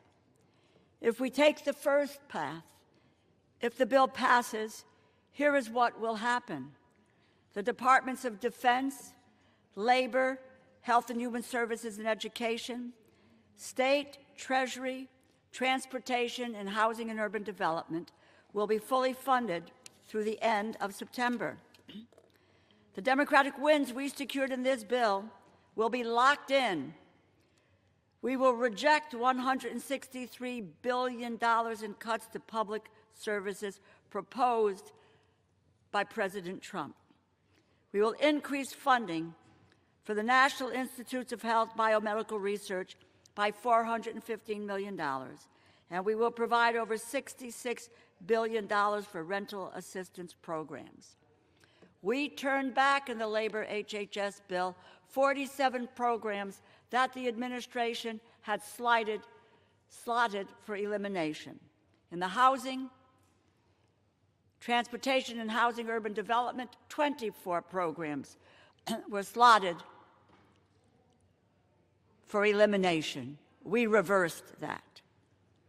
We will increase funding for child care and Head Start by $170 million, secure an additional $5.5 billion for humanitarian assistance, and boost funding for federal public defenders by $315 million. We will establish meaningful constraints on the Trump administration's ability to abuse the budget process, take expansive power over federal funding, federal spending away from Russ Vote, and reclaim it for the Congress. If not, the president and Russ Vote will be in charge of the funds, and we will have no say. At the same time, funding for the Department of Homeland Security will continue at its current level for 10 days. And my friends, it's important to note that it is about 6 legislative days. If we do not pass another bill by next Friday, the department will shut down. Having passed the other full-year funding bills today, every other department would remain open. If we are not satisfied with where we are in those 10 days, 6 legislative days, we can withhold our votes without jeopardizing all of the important Democratic priorities I just laid out and more. We will be in the strongest possible position to fight for and win the drastic changes we all know are needed to protect our communities. Judicial warrant requirements, no more detentions or deportations of United States citizens, an enforceable code of conduct, taking off the masks, putting the badges on, requiring the body cameras, real accountability for the egregious abuses we have seen. If we choose the second path, however, if this bill does not pass, none of that happens. Instead, we enter a prolonged government shutdown. Workers across the board, workers across broad swaths of the federal government would be furloughed, public services would be scaled back, paychecks would be missed. My Republican colleagues will only talk about those not getting paychecks, and you can hear it already. Instead of my Republican colleagues having to defend the Department of Homeland Security with what is happening across the country, lawless, reckless, out-of-control agencies marauding over our cities and towns and striking people where they work and where they live. Instead of increasing funding for the National Institutes of Health, new research grants would be frozen, interrupting efforts to treat and prevent deadly diseases. Instead of providing funding for rental assistance, payments would be delayed, and families would face the prospect of eviction. Instead of increasing funding for Head Start, Health and Human Services would be unable to issue new grants, jeopardizing access to early education for countless children across this country. Instead of reclaiming Congress's power of the purse, we would concede even more discretion to Russ Vote and the White House to abuse the budget process for their own partisan gain, which they would certainly exploit, as we have seen. And in 10 days, 6 legislative days, we would be in the same place with regard to Homeland Security that we would have been had the bill passed, except we will have lost all of the Democratic priorities I have laid out. I have no illusions about ICE and for CBP. We must rein in these rogue agencies. We need to protect our communities. We need to protect the people and the children in our communities. We must have accountability for the egregious abuses we have seen. And it's understandable the rage and the fear and the outrageousness of what these activities have been all over this country. The only way we can get these things is to fight for and win them and let the public know what we are fighting for. Passing these 5 full-year funding bills today puts us in the best position to win that fight over the next 10 days, the 6 legislative days, and beyond, if need be.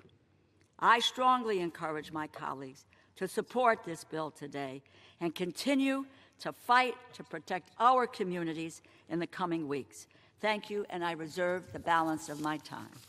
The gentleman from Connecticut reserved. The gentleman from Oklahoma is recognized. Thank you, Madam Chair. Madam Chair, I yield 3 minutes to the distinguished chairman of the Transportation, Housing, and Urban Development Subcommittee of the Appropriations Committee, my very good friend, the gentleman from Arkansas, Mr. Womack.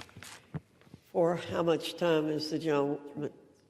3 minutes. The gentleman from Arkansas is recognized for 3 minutes. Thank you, Madam Speaker. I rise in support of the consolidated appropriations package before the House today. Passage of this legislation means that Congress will have provided full-year funding to more than 90% of the federal government. And it marks an important departure from the unfortunate norm in which Congress too often fails to meet its Article I responsibility. There are many highlights worth noting in this package. In providing for the common defense, the legislation strategically increases funding to ensure that our military continues to be the most lethal in the world, while also ensuring that our allies have the tools they need to help us defend democracy. The package also makes investments in biomedical research and small business development. Together, these measures and more support a more prosperous America. Madam Speaker, I chair the Transportation, Housing, and Urban Development Subcommittee. My division of this legislation cuts back unfocused spending and reduces bureaucratic bloat. Before I get into specifics, let me just thank my subcommittee ranking member, Jim Clyburn, for his partnership. He's been a great friend, and he's been an invaluable asset and partner through this process, and I appreciate his dedication to crafting this division of the bill and advancing the entire package. The THUD division invests in what matters to the American people: economic growth, safe and efficient mobility, and housing affordability. We prioritize safety by allocating over $22 billion for the Federal Aviation Administration. These dollars will fully fund air traffic control operations and enable the hiring of 2,500 new controllers. It'll jumpstart the modernization of outdated facilities and equipment, strengthening the safety and reliability of our national airspace system. We provide more than $64 billion for highways, taking care to send the overwhelming majority of these dollars back to the states, because it's at the state level where the best decisions are made, not here in Washington. We also provide funding to address our nation's shortage of safe and available truck parking. America's truckers work tirelessly to keep our grocery stores stocked, our packages delivered, and our supply chains moving. Ensuring they have a safe place to park between long drives is common sense, and this bill delivers on that promise. At the same time, we preserve housing assistance for the most vulnerable, such as youth aging out of our nation's foster care system, while promoting affordability through flexible, locally driven programs that allow communities to expand housing supply without the micromanagement of the federal government. It does all these things while saving millions of hard-earned American taxpayer dollars. I want to thank my subcommittee staff, Avery, Andrew, Doug, Mary Beth. Your hard work and diligence has been indispensable throughout this process, and know that I'm deeply grateful to have each one of you on my team. An additional 30 seconds, Madam Speaker. So I'm going to take that 30 seconds and brag on this guy right here, Tom Cole. He has re-engineered, somewhat reinvented, a lost appropriations process, and I am eternally grateful, and I know I speak for the American people in thanking Mr. Cole for his leadership. I want to thank my colleagues for this bipartisanship that's been exhibited by this package. And a yes vote today takes us one step closer to restoring the confidence that the American people should have in this Congress. And with that, Madam Speaker, I yield back the balance. The gentleman's time has expired. The gentleman from Oklahoma reserves. The gentlewoman from Connecticut is recognized. Madam Speaker, I yield 4 minutes to the gentleman from Maryland, the distinguished ranking member of the Financial Services and General Government Subcommittee, Mr. Hoyer. The gentleman from Maryland is recognized for 4 minutes. I thank the ranking member of the Appropriations Committee for yielding, and I thank the Speaker.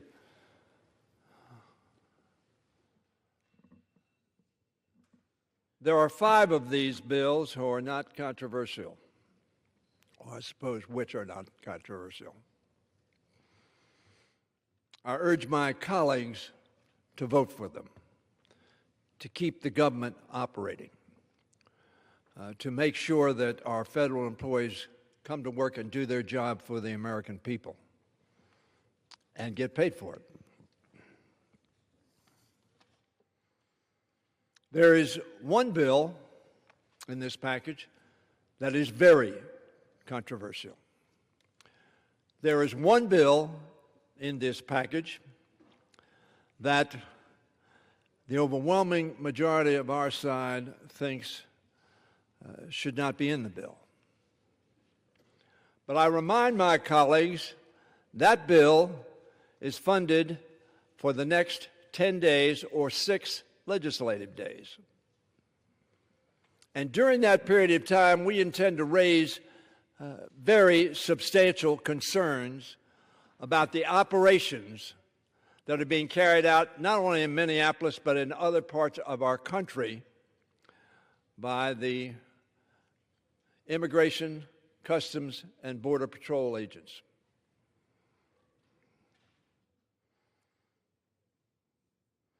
The Constitution calls upon us to establish justice and ensure domestic tranquility.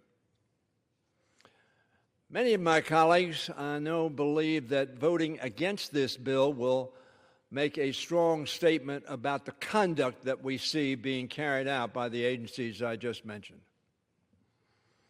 Let me suggest to them we need to have focus on that issue, because the other 5 issues that we face, the 5 appropriation bills have yet to been signed by the President of the United States and will fund about 76% of the government, are things that we have agreed upon. After they pass, after they're signed by the President, there will be a lot of time to debate the operations of Homeland Security. And in my view, the laws that they are breaking, the Constitution that they are not respecting, and the human rights that they are undermining. There will be time for that debate. There will be time for that action. Today is a time to fund the majority of government for the American people. Minneapolis has shocked the conscience of America. We ought to be shocked, angry, and disgusted by the taking of life of Renee Good and Alex Preddy. We the people want to end this violent occupation of our cities. We the people deserve answers. The Congress needs to rein in the Department of Homeland Security. Steny Hoyer, a Democrat from Maryland, saying that the Department of Homeland Security needs to be reined in. We know under the current funding bill, funding for the DHS would be extended for a couple of weeks to allow lawmakers to negotiate. You heard him urge them to pass the other bills, specifically without controversy. We've got to take one more break this hour here on Fox 35 News Plus, but we'll be right back.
watching Fox 35 News Plus, streaming on Fox Local.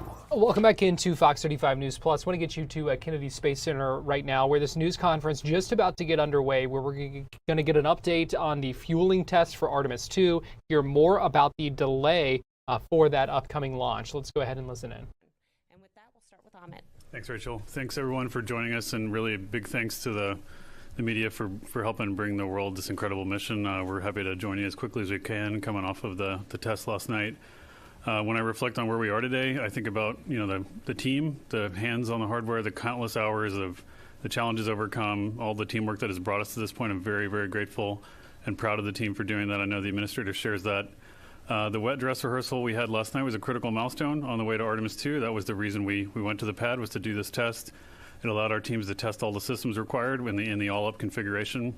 I think it's clear, based on what we saw in real time, we're now targeting no earlier than March for Artemis 2 launch. The Artemis 2 astronauts have been released from quarantine this morning. They remain in Houston. I want to extend my deepest gratitude to every team member who worked tirelessly on the wet dress rehearsal and all the critical steps that brought us to this point. Really, I mean, it was an incredible effort from so many people to get to this point. Their dedication, expertise, and perseverance has paved the way for us to enter a new launch window. Every challenge that all of you overcame and every detail you perfected led us here, and this milestone is a testament to your incredible work. We're going to review all the data as expected. We just got off console. Charlie got off a little bit later than the rest of us, but we'll review the data, address the items we saw during the wet dress that need future work, and we'll set another series of integrated tests as we go forward, and we'll gather everything we need, and we'll update you as soon as we can. I also want to personally extend my gratitude to this team here. We're missing some of the key team members, but they did just an incredible job getting through that test last night. We had challenges throughout, but the way they managed themselves with poise and dignity and got as much data as we could while the vehicle was in the test configuration, really just a phenomenal job. So really, really grateful to them, and I'd like to hand it over to Dr. Glaze to give you the real details. Great. Thank you so much, Amit. And I'd also like to thank you all, those that are here in the room and those online. Thank you so much. You saw the image of the rocket out of the pad. Those of you that are here have been out there and seen it out there, and I can just say the excitement is just really building. You can feel it in the air when we're out here, when we're near the rocket. It really is spectacular. As Amit said, the wet dress rehearsal is an essential part on our path to flying our 4 crew members, Reed, Victor, Christina, and Jeremy, around the moon and bringing them home. I can tell you that I was conversing with our commander, Reed Wiseman, as we went through wet dress yesterday and following. I know that Amit and the administrator also spoke with the commander, and so we've been staying in constant communication so that they know where we are and that we're all together on this as we are moving forward with our plans. I'd just like to say a couple of words about the wet dress. We really did learn a lot from the Artemis 1 mission, and we implemented a lot of the lessons learned yesterday through wet dress. And I would say many of those were demonstrated very successfully. And then we were able to actually gain additional data as we were going through the rehearsal. Myself, I know when I went in, I had 3 big things that I really wanted to make sure we were getting data on. And I would say all 3 of those, we did a fantastic job of gathering the important data that we need. First off, everyone's aware of some of the challenges with the hydrogen tanking from Artemis 1, and we had made some changes. And I would say the fact that we got to full tanking yesterday on the first try was tremendous success, and we gathered an enormous amount of data on the processes and how we want to go forward with that in the future. So I think that was a huge success for us. Another area that I was really focused on was there's the purge barrier that we do the nitrogen purge. We have done in the past nitrogen purge between the crew module and the LAS, and we tried something new yesterday, and I really wanted to make sure that we gathered data on how that was working. That'll inform how we perform that in the future to keep the crew and the the support staff that are in the white room, keeping them safe as we load the crew, and we got a lot of data there. Fantastic. And then the third area that I was really focused on is, closing those doors, closing the hatches on the crew module and the launch abort system is a challenging process. It's very complex, a lot of steps. It's a big deal, and the more times we can practice that, the better. And I think we again got another rep yesterday. Our team's got some more work there. They've learned. We've again gathered a lot of important information that's going to help us as we're going forward.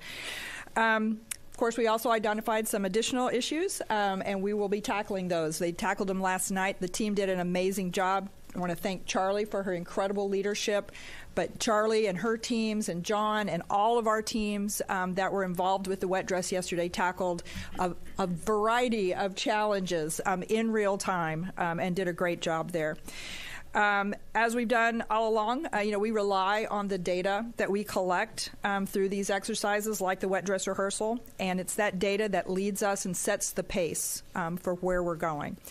We have another opportunity in front of us to test our tanking operations and countdown. As Amit says, we will do another wet dress rehearsal in the future, and we look forward to that additional opportunity to learn more about our systems before we launch our crew to the moon. So we got a lot more work to do to get ready for that mission, and we are ready. Our teams are ready. Those incredible individuals that Amit noted, they are geared up and ready to take us forward. I'll hand it over to Charlie. All right. Thanks, Lori. Appreciate it. And thanks to everyone who is here with us today, either in the room or online. So you heard Amit and Lori both talk about our wet dress rehearsal. So we got into our call to stations on Saturday evening and had our plan T0 for yesterday. Got into our go for tanking. We were a little bit behind getting out of the pad, and we got to go for tanking right around 11:30 local time. Got into chill down for both LOX and hydrogen. That went very well. Nothing notable there per the timeline, per the plan. When we got into the LH2 fast fill, which was around 12:29, is when we picked up our first leak in the TSMU in the cavity, which is where the flight and the ground plate come together, and it's that cavity in between. And it's in our 8-inch fill and drain line there. We have a QD that kind of connects those two together. So it was similar, I would say, to some of the signatures that we've seen during Artemis 1. Our leak rate was a little bit higher, somewhere in around the, I would say, 12 to 14%. As you know, we went back, we did some testing between Artemis 1 and Artemis 2 and determined that 16% was an appropriate leak limit for LH2 in that cavity, and so that's what we managed to yesterday. So we saw the leak get up around our limit, and we did a stop flow revert, and when we did that, we saw, of course, the leak came down. We tried a contingency procedure that we used during Artemis 1, which is you let that QD warm up, you let the seal warm up, and you try it again. And so we did that a couple times, worked our way through it, and was able to load the core stage all the way to replenish. LOX load went for both core and upper, went really without any issue at all. And we got both stages to replenish, all stages replenish about 17:44 local time yesterday. We worked through a couple things. We had a targeted T0 originally for after 9 p.m. in the evening, but given the contingency procedures and whatnot, we had a new targeted T0 at just after midnight. And we picked up the count, T-minus 10 minutes. We counted through our got through our polls, picked up the count, counted through 6 minutes. Of course, the crew access arm comes back at 8. That was a big milestone for us. First time we'd ever done that in terminal count with the ground launch sequencer. So a big win on that.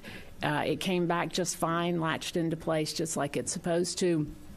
and we got down inside the 6 minutes, and that is where we began core stage pressurization. And so as we began that pressurization, we did see that the leak within the cavity came up pretty quick. We did a cutoff, which is a normal safing activity for us. We got into our safing steps. We saw the hydrogen concentration come down, and then later in the evening, we got into our drain operations. I am happy to report that early this morning, we had the core stage drain was completed at about 6 o'clock, just after 6 this morning, and right now we have all commodities off the vehicle. Both stages, both commodities are drained. We are in core stage boil off and inerting activities, and we're getting the pad open back up for control work.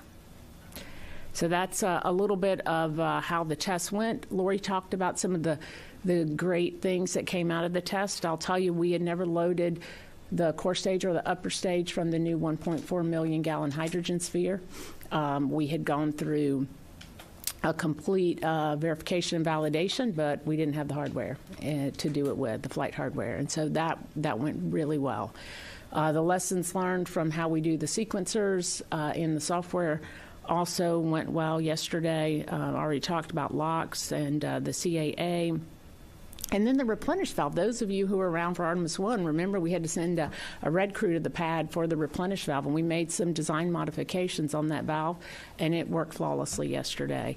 And so that went really good.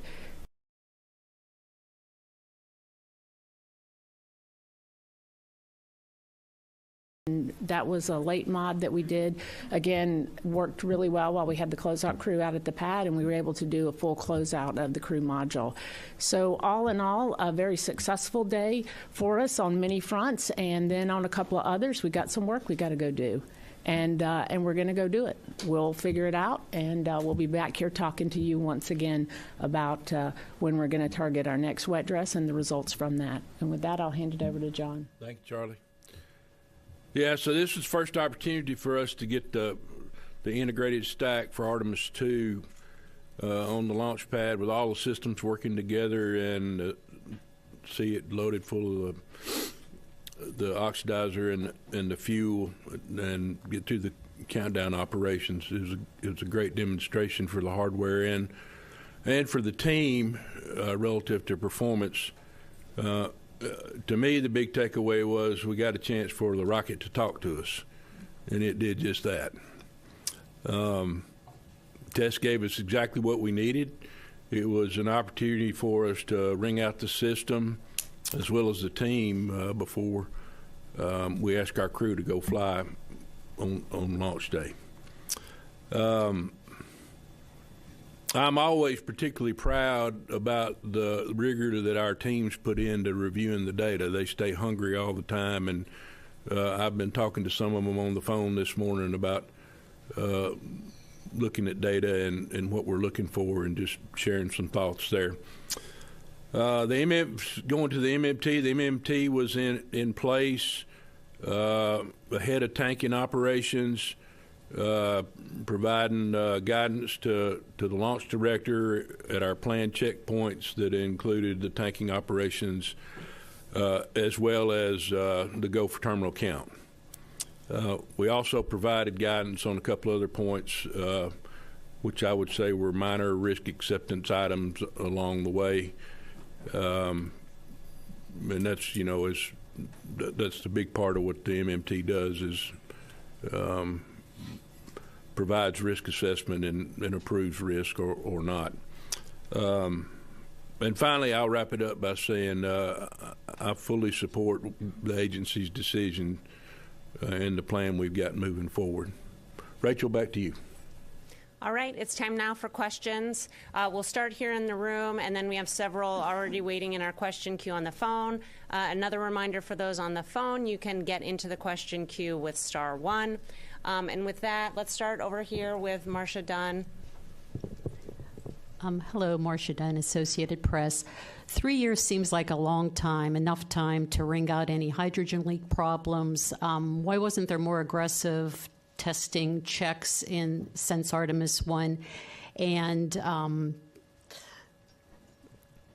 sorry, I'm just losing my thought here. If you could just explain how you can still be having the same problem 3 years later. Thanks. Yeah, so in my old job as the course day or the SLS manager, after Artemis 1 and the challenges we had with the leaks, we took a pretty aggressive approach, as Charlie mentioned, to do some component level testing with some of these valves and the seals, and try to understand their behavior and their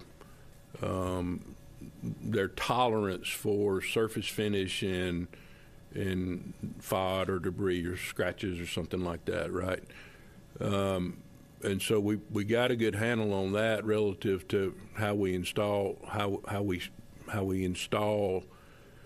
the flight side and the ground side interface there. But on the ground, we're pretty limited as to how much realism we can put into the test.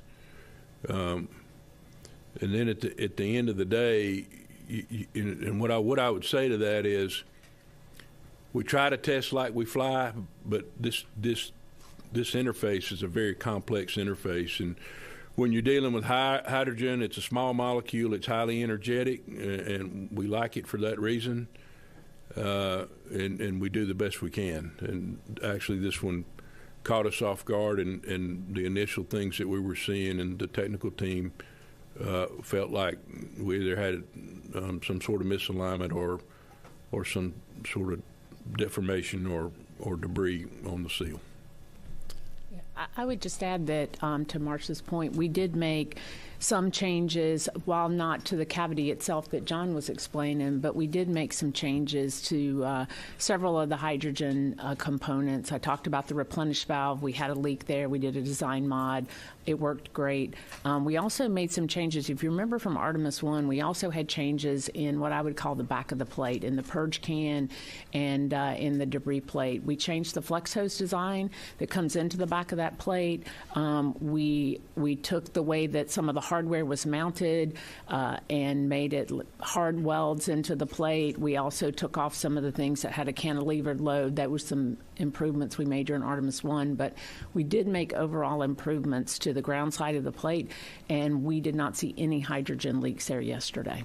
So those two areas were things that were lessons learned from Artemis 1 that were incorporated, and they tested out really well yesterday. And it was the first chance we got to do that test in this environment. Okay, we'll go behind Marcia to Bill Harwood. Thanks very much. Bill Harwood, CBS News, with three very quick but related questions. And I know you can't answer them, but I'm going to ask them anyway. What is the earliest you think you could do another WDR? I know that's an open question. If a rollback is ultimately required for whatever reason, would that rule out the March window? And finally, if the original leak you saw during fast fill, hydrogen fast fill, has showed up on launch day, and you got the tanks filled using your technique, and you never had that problem when you pressurized the tank, would you have been good to go with the original leak, or was that we're out of here no matter what on launch day? Thanks. I'll let you answer the last one first. I'll take. So where would we have been on launch day? If we were able to use our contingency procedures and we had launch window left, and we haven't gone and done the deep dive on all the timelines to see exactly where we would have landed, but certainly if we were within our parameters for launch day, within our allowable 16%, and you had not had the issue when you pressurized during terminal count, you would have been within your launch commit criteria and certainly could have been go for launch. Yes, I'll take a couple of the other ones there. The first question about the second wet dress rehearsal. We are, a few hours off of completing the wet dress from yesterday. Our teams have a lot of data they need to assess. We need to put together what the plan is and the various tests in addition to wet dress. What else do we want to do between now and then? So there's a variety of things that need to be taken into consideration. So at this time, I don't have a date for when when that will be, but we certainly will let you know as soon as it gets scheduled. I'll make sure everybody knows. I don't expect it'll take us too long to get to that point, but we are still in the process of assessing the data that we collected yesterday and developing the plan. We do believe that we do have contingency pad access now available to us, and that it appears at this point that the work that's in front of us can be conducted out at the pad, and that's what we anticipate. I don't know if you wanted to add anything to that, Charlie. So I would say a couple things, right? During Artemis 1, we found out that we can do some work on these plates at the pad. Now, I had hoped that we did not have to demonstrate that again for Artemis 2, but we showed that we can go do this work at the pad and be ready for launch. And so that's I would say the first order of business this afternoon when we're done here is for the team to start looking at what that would take and how we'd get into that configuration. Of course, as Lori said, we'll let the data drive us in terms of what the work is in that cavity. But we'll start putting that plan together today. So that's the first part is I think, yes, we can do that out at the pad. The other is that we do have contingency pad access. We developed it for a reason, and that was so that we could do our FTS reset for our clock with the range. And so we have that equipment available to us, and we have it laid into our nominal plan should we need to bridge launch periods between 17 and 18. All right, we'll go here in the front row, and then we'll go to a few on the phone. Hi, everybody. I'm James, our local reporter at Channel 6. So given that you're waiting one more month at least until launch, how's the pressure feel amongst yourselves to finally fly the crew, get them around the moon, especially considering the administration wants to land on the moon in just 2 years? Thank you. Sure. I mean, we feel the pressure to make sure that we're listening to the machine and we're doing the right thing for the crew.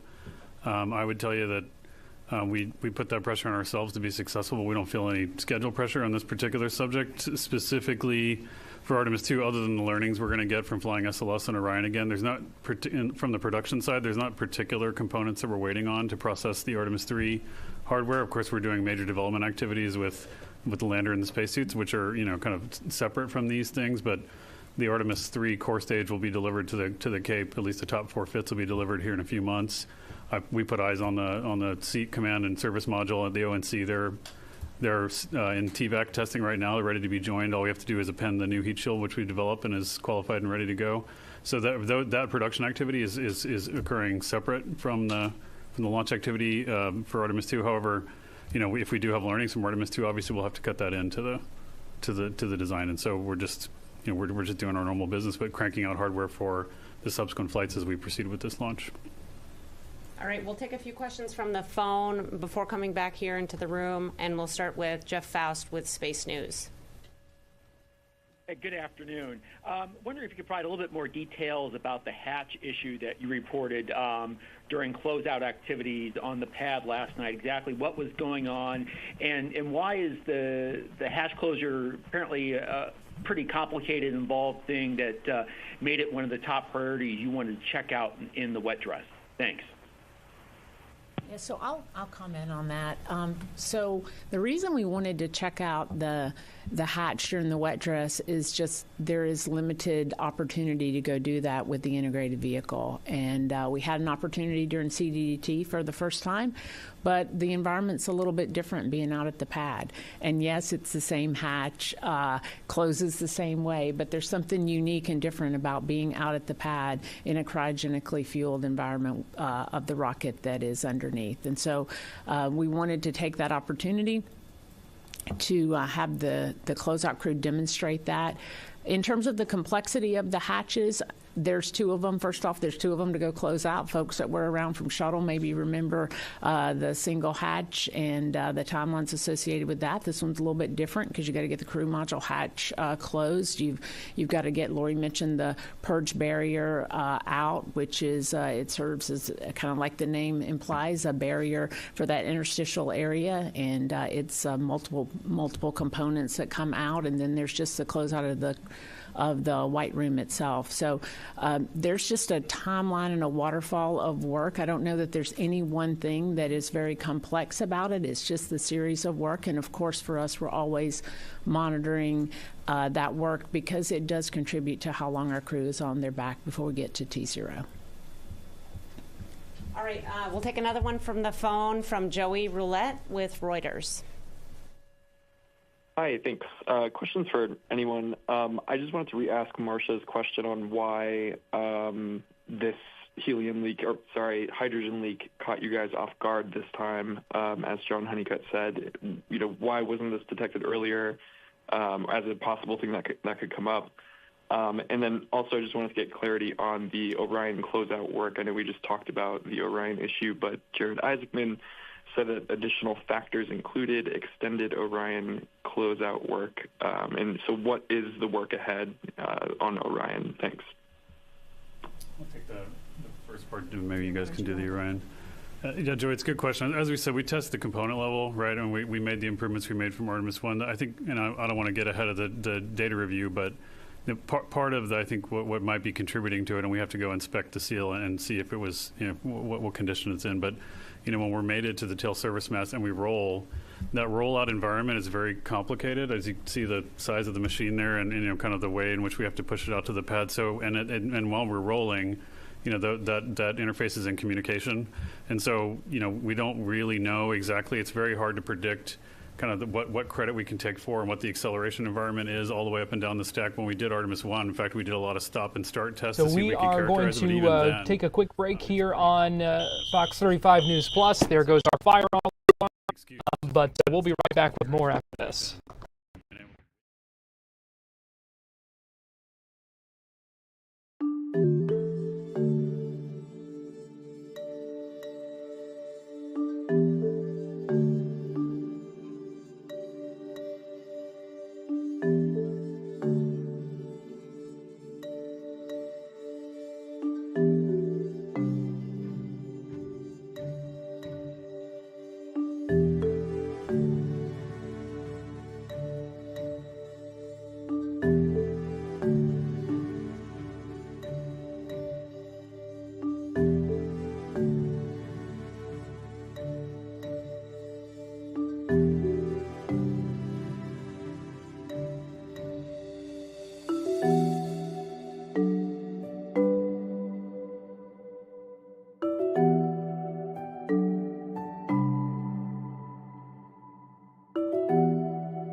You're watching Fox 35 News Plus, streaming on Fox Local. Welcome back into Fox 35 News Plus. Let me give you a live look right now inside the Pima County Sheriff's Department in Tucson, Arizona, where we are awaiting a news conference any minute now, giving an update on Nancy Guthrie, who has been missing from her home since earlier this weekend. Now, Fox News reporting that at this news conference, we expect to hear from Sheriff Chris Nanos, expected to talk about some of the evidence that was recovered at the Guthrie home, also to talk more about some of the steps being taken in the investigation, and also address some information about a potential vehicle of interest. So potentially big information coming out of this news conference here any minute now. Some information that was kind of alluded to yesterday in the news conference that the sheriff gave, but so he at that point was not able to discuss or divulge any of the actual details of that. So we expect to hear some more information, maybe some more actual details about what was found at the home that made the investigators believe this to be concerning from the very beginning. We heard yesterday the sheriff talk about they do believe there was a crime committed, that she was taken from the home, not of her own free will.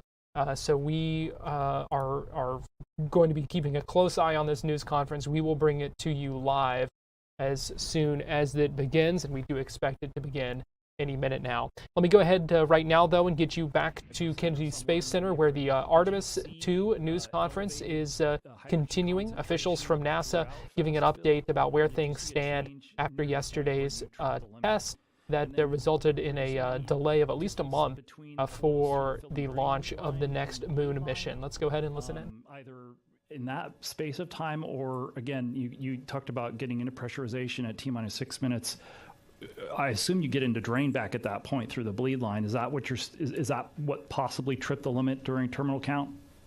So let me start with when we saw the leaks. Let me start there. So, what we have learned during the Artemis tanking campaign is that this interface is sensitive to flow rates and pressures. We learned that during Artemis 1, and we saw the same thing. Yesterday. It was when we went to fast fill. We were in slow fill. We were within our limits and within our bands. It was when we transitioned to fast fill that we began to see the limits creeping up, or the concentrations within the cavity creeping up. And we did, was it a steady rate? I mean, it increased. We got up to, probably 12, 14%.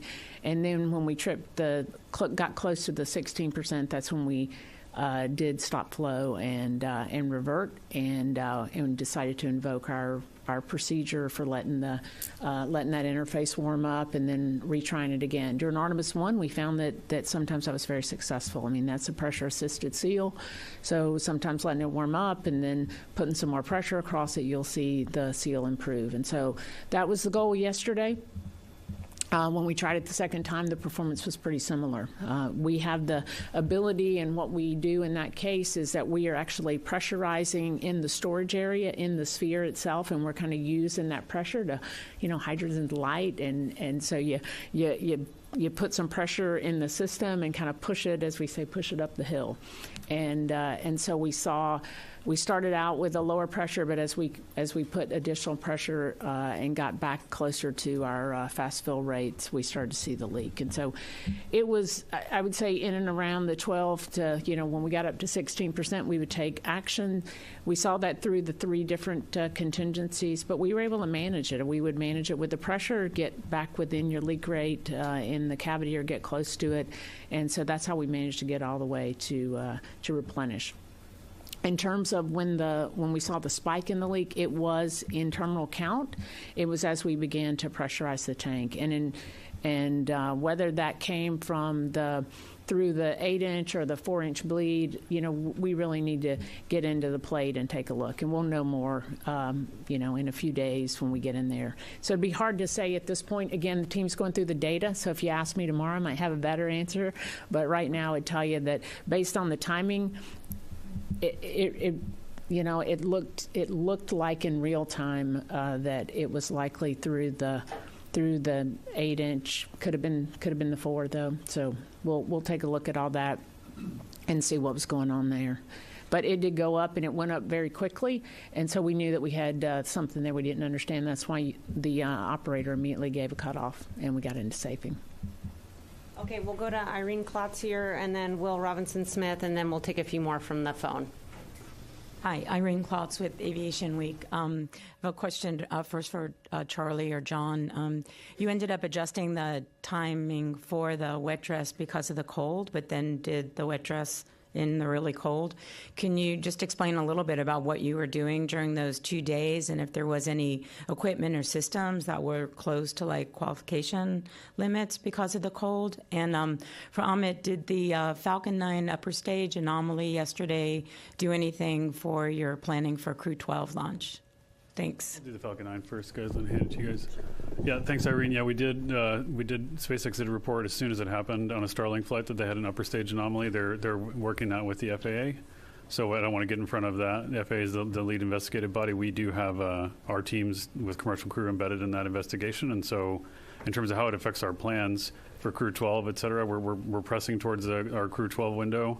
We're planning towards, just a week, a little bit more than a week from now to start that preparation. But again, that's going to be contingent on the return to flight rationale, which we're heavily partnered with both the FAA and SpaceX. All right, the 2 days that we delayed wet dress. So let me say a couple things that weren't part of your question, but I'm really proud of the team that worked so hard to get to wet dress early. Right, we looked at what we could do to get there early. Our team had the work done. We were prepared to do wet dress 2 days earlier than we actually did it. And so that actually ended up being a wonderful thing. Now, the weather wasn't so wonderful, right? We were in unprecedented cold here in the state of Florida. We were very deliberate about looking at the weather and determining if we were in a configuration to do the test. Originally would have been, our T0 would have been Saturday evening when we ended up doing our call to stations. If you recall, on Saturday evening, it was very cold and it was very windy, and we did look at the weather and look at our criteria. The main criteria there for a wet dress, which is different than launch. On launch day, you absolutely have requirements for temperature and winds and other things. For wet dress, we did look at our temperatures because we needed to determine if we were within our certification limits for the ground hardware as well as for the flight hardware, and we looked at winds, and winds was really the more concerning item. There was 37.5 knots was what we were looking at as our constraint. And that was the primary driver for why we moved the wet dress originally from Saturday to Monday. And that was a great call because those of you who were here in the state of Florida during that time, you know that we had 50-plus knot winds on Saturday night. And so that would not have been a good configuration for us to be tanked in. It certainly would not have been a good configuration for us to send our closeout crew to the pad. And so that was part of the consideration for moving it. In terms of how did things go, we certainly saw in some of our, I'll say, pneumatic equipment, right, that is sensitive to temperatures. You know, we saw some fluctuation in some of our regs, but we have as part of the configuration and part of the control on those, they have some automatic or E-reg control that accounts for changes in temperature and pressure. And so we were able to manage all of that. There wasn't anything significant that I would say came out of yesterday other than, activation of some heaters and those types of things. In terms of protecting the vehicle, we had purge go into the aft skirts during the, during the cold weather period. Sorry. This news conference continuing at Kennedy Space Center, talking about what they learned from the fueling test and the rehearsal that was done at the launch pad. We are still standing by for this news conference in Arizona, Pima County Sheriff's Office. We're going to take a quick break here on Fox 35 News Plus, but we'll be right back.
watching Fox 35 News Plus, streaming on Fox Local.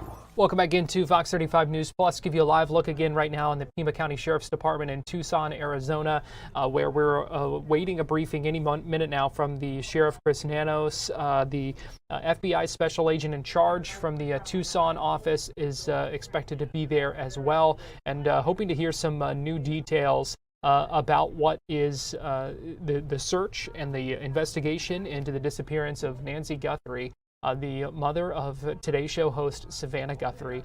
About 1:32, so about 10 minutes ago, the sheriff's office tweeted that the briefing is delayed shortly. This was scheduled to begin at 1:30, so unclear how long that the delay might be, but we do expect it to begin here in the next few minutes, and when it does begin, we will bring that to you live.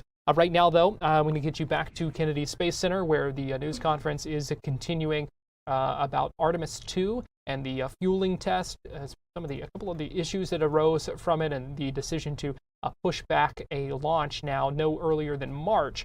Let's go ahead and listen in live.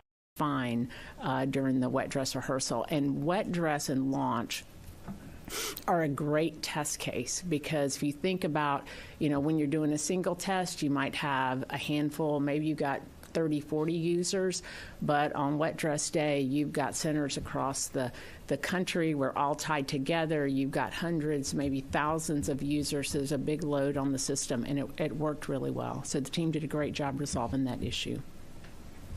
Okay, we'll go back to the phone bridge, and we'll take a question from Micah Maidenberg with the Wall Street Journal.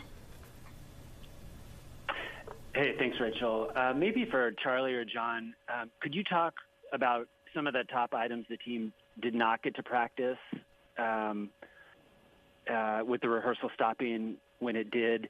And do you actually need to get closer to or hit that 33-second mark during a rehearsal before an actual launch?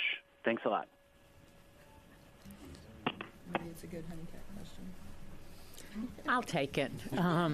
So what are the things that we didn't get to do yesterday that we wanted to do? Well, let's talk about the things that we did. So we loaded the core stage and the upper stage with hydrogen, got to replenish. We loaded locks. Upper stage and core got to replenish. What are the things we didn't do? We wanted to get through terminal count.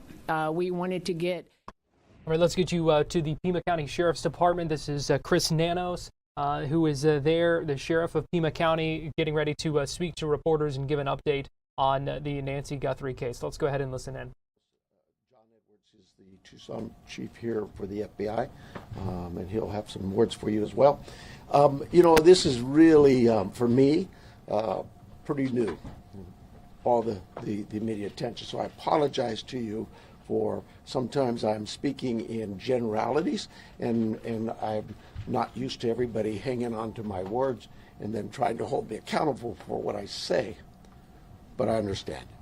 So we're going to try our best to be succinct with you in the future, and also more important for you to understand is we have a lot of work in front of us. We have a job to do, and we have someone's life who is in jeopardy. And so job number one is we got to find her, and we got to work hard to do that. I understand there's great attention on this, and rightfully so, and I appreciate it, and I thank you for it, because it has generated a lot of leads for us. And so we're tracking those leads, and we're doing things with evidence that you would expect us to be doing. So having said that, we're going to set this up. I know that a number of you yesterday, you guys drove me crazy. Yesterday I was going from a.m. to all the way to 9, 10, 11, midnight, answering concerns and questions, and it's just too tough. And it's not fair to the case. So what I'm going to tell you is today we're going to do this similar to what we're doing right now. Here we'll take questions. It's not really my briefing, it's your briefing. You'll be able to ask us some questions. We'll probably shut you off after a while because I just can't be here all day. We have work to do.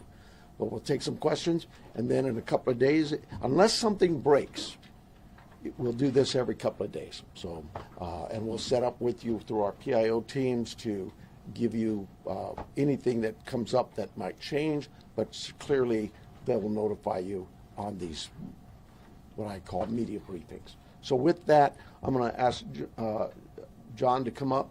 If you've got a statement to say, John, and then we'll take some questions and we'll get back to work.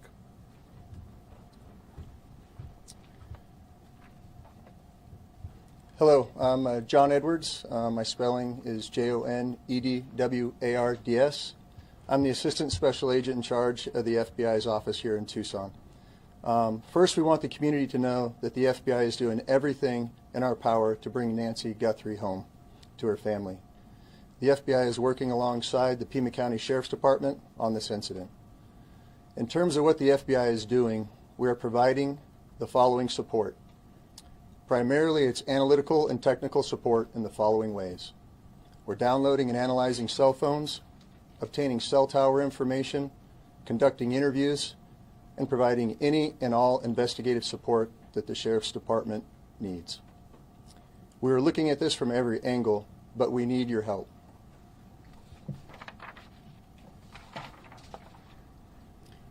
If you live in the area or saw something on Saturday night, the 31st of January, or Sunday morning, the 1st of February, please report it to the Pima County Sheriff's Department or the FBI at 1-800-CALL-FBI. Every lead and tip is important. We are aggressively pursuing and looking into every single one. Again, please help us bring Nancy Guthrie home. Thank you.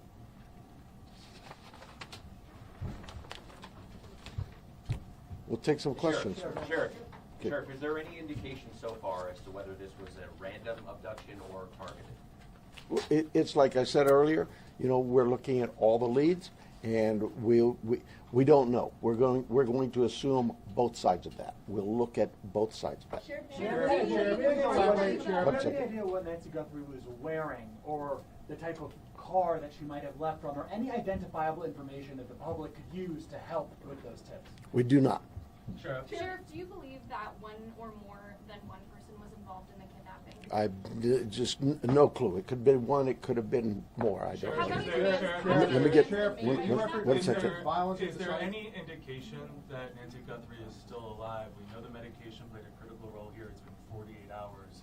She needs it every single day. Are you looking for someone that is still alive? We hope we are. We hope we are. Sheriff said earlier that you don't believe there's a wider threat to the public. If you're not sure if it's targeted, why do you believe there's no wider threat to the public? Well, we have crime in Tucson all the time, right? Like any city. And so when you say a threat to the public, is there somebody out there who's kidnapping elderly people in the middle of the night every night? We've not heard that. We don't believe that's the case. We do believe that Nancy was taken from her home against her will, and that's where we're at. Sheriff, when you reference violence at the site, can you elaborate on that? And also, was there a sign of forced entry, any valuables taken, any bank or ATM cards used after her disappearance? We're not getting into that. What I'd tell you is, like any crime scene, we processed this crime scene. We gathered all the evidence we could, to include looking for what? Fingerprints, DNA, camera images, everything you can imagine. And we gathered that out. Those things have been submitted forward to labs, to technological companies to help us. And we're like you. We're waiting for those returns to come back. Did you find DNA that did not belong in that house? The window of time from when she was last seen to when she was reported missing, and I know you guys are asking for help from the public, is there any way to narrow down what time you might be helpful? I know there was a report about a pacemaker dinging like around 2 o'clock in the morning. Is there any way to indicate to people, hey, look around 1 a.m. or 2 a.m. to help them identify what they might have? You know, I really don't want to get into narrowing down the time, because narrowing it down means we could miss some tips and leads. We're working with the data we've submitted for investigative analysis. We're working to see if that time can be tightened up. But for now, we're going with what we told you earlier. She was dropped off at 9:30, and she was found to be missing at about 11 o'clock Sunday morning. Sheriff, Let me get this one. DNA of anyone else found in the house? We've submitted all kinds of samples for DNA, and we've gotten some back, but nothing to indicate any suspects. Anybody strange in the neighborhood? I know you're looking at video, different surveillance camera, anything that we should be looking at, different cars? I have nothing in that regard. Have any demands been made by kidnappers? We have all kinds of investigative leads we're working on. Sheriff, we noticed that the camera on the front of the house is missing. Do you believe the perpetrator purposely took the camera? Don't know that. We're looking into that as well. Yes, sir. That scene been fully processed now. We saw deputies leave around 6 o'clock last night. We didn't see tape go up. You know, an Amazon driver was able to walk right up to the door. Is that pretty standard for how you handle this? The scene is done. We're done with the residents. If we need to go back to get, maybe we want to do something with some other piece of evidence there, we contact the family and let them know. But we've turned that over to the family. I don't have the time, but it was sometime yesterday, I believe. Have you uncovered any tire tracks or any No, footprints ma'am. around the house? No. Was there Sure. any Would you please take us through the timeline that you've established of the events so far, and what this one she killed? 9:45, 9:30, 9:45, we were told she was left at her home by the family. At 11 o'clock in the morning, the family got notice from somebody at church that she was not at church. They went to the home, found her to be missing. That's the timeline. From Saturday night, 9:45, we'll say, to Sunday morning, 11 o'clock. Have you Let me get somebody back here, please. Have you interviewed the people that reported her missing, the people from the That's the family. Oh, from the church as well. We're doing all kinds of interviews, yes, I'm sure we have. Have you been able to access the footage from the cameras at the house? That's all been submitted, and we're doing our best with those companies who own those cameras or built those cameras. Are there any plans to release those videos from the cameras, from the surveillance? Are there any plans to release the video from the cameras, surveillance footage? We don't even have them yet, so no, not at this time. This is an active investigation. There's a report of a suspicious man a few doors down last week. Is that anything that you guys are aware of? I'm not aware of it. My detectives may be. There's a lot of detective work being done, and I just can't get into those weeds or even discuss with you what they may not have learned. Yes, ma'am. Report from the board yesterday. Are there specific resources that maybe the board has not granted that would have made a difference responding to this case? Well, you know, that's getting into my own local politics. I apologize. Yes, the board a few weeks ago denied a request for more cameras, more drones, more AI capabilities with our own body-worn cameras. All those things, you know, that you'd have to talk to the board. I'm not probably not the right time to go into this. Let me get somebody else here. Sheriff, Yes. do you believe she's still in this area? Do we believe? Do you believe she's still in this area, or is there somewhere else? We don't know where she is. So we're like any investigation. You start from the point of where we last saw her, and we work out, and we're working as far out as we can go. Sheriff, can you walk through Were there the evidence of forced entry at the house, like any broken windows or whatever? Does it seem like people just went in and out? There are concerns at the house that concerned us from the early on part of this investigation, and that's all I will tell you. Yes, ma'am. Sure. Is there any history with Nancy needing police at her place, or concerns where she was worried about somebody following or You know, our investigative team has looked into all of those things, and that has not been brought to my attention. So she may have had something like that, but I'm not aware of it. What is the extent of collaboration with the federal government? Obviously, FBI is here. CBP, are there other agencies also involved? CBP's role in this was in our search and rescue mission, where we constantly use them. They have great dogs. Our dogs aren't tracking dogs for this.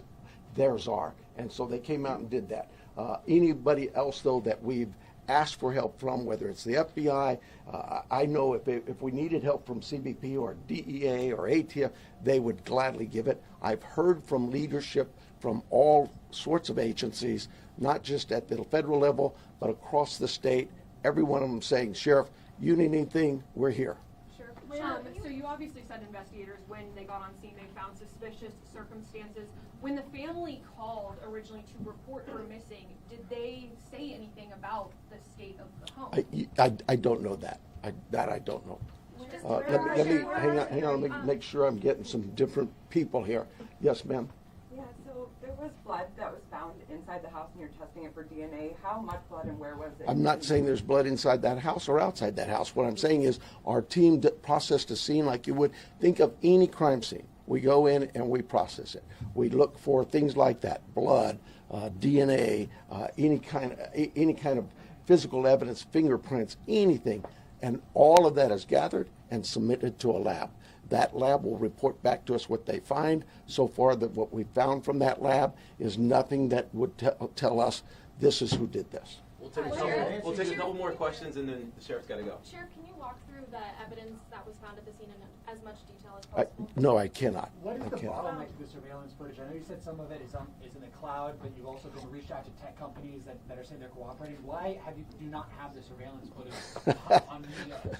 That's what I tell them. How come I don't have this? Where's my evidence? It is a process, and I'm sorry, but you know, we're grateful that there's large corporations and companies who have bent over backwards to help us, to say, hey, Sheriff, tell us what you need. And so, yeah, I can't slam them. And we've asked them. They know the urgency here, but I'm like you. What do you mean I don't know that now? Yeah, it's tough. Follow up on an answer that you gave earlier. You were asked if there was You were asked if there was any ransom, and you didn't say no. You said we're following all leads. Does that mean a ransom has come in? We're following all leads we have. That's all I can tell you. We've got hundreds of leads, and it's from you that produce those leads by telling people we need help, and I'm grateful for that. But I'm not going to get into all that. We have a team designated to deal with all of our leads. They're looking into all of that. We are sharing all of our leads with the FBI. They are helping us in evaluating those leads, how good they are, where that priority should be. And so we're just, look, I know you guys are doing your job, and you're doing a great job. But we have a job to do too, and I really need to back away from this for a while, and we'll see you, unless something breaks, we'll see you Thursday morning. PIO will give you a time frame, I'm guessing somewhere around 11:30. But That's it. Thank you. I need your emails. If you are not on the email list, get with me in the corner. I'll be right by the sheriff's side, okay? Sheriff Chris Nanos wrapping up a news conference there where he just spoke and took some questions from reporters talking about the disappearance of Nancy Guthrie. Still a lot we don't know, still a lot he did not answer just yet about that investigation and about what is happening with that. Still did not go into some of the reports that we've seen today about blood being found. He did not confirm. He did not release any information about suspect or vehicle description or anything like that at this time. He did acknowledge the missing security camera at the front of the house, but did not. But so they really don't know whether that was something that someone may have taken or what the situation may be. So we are going to get ready to reset here at the top of the hour with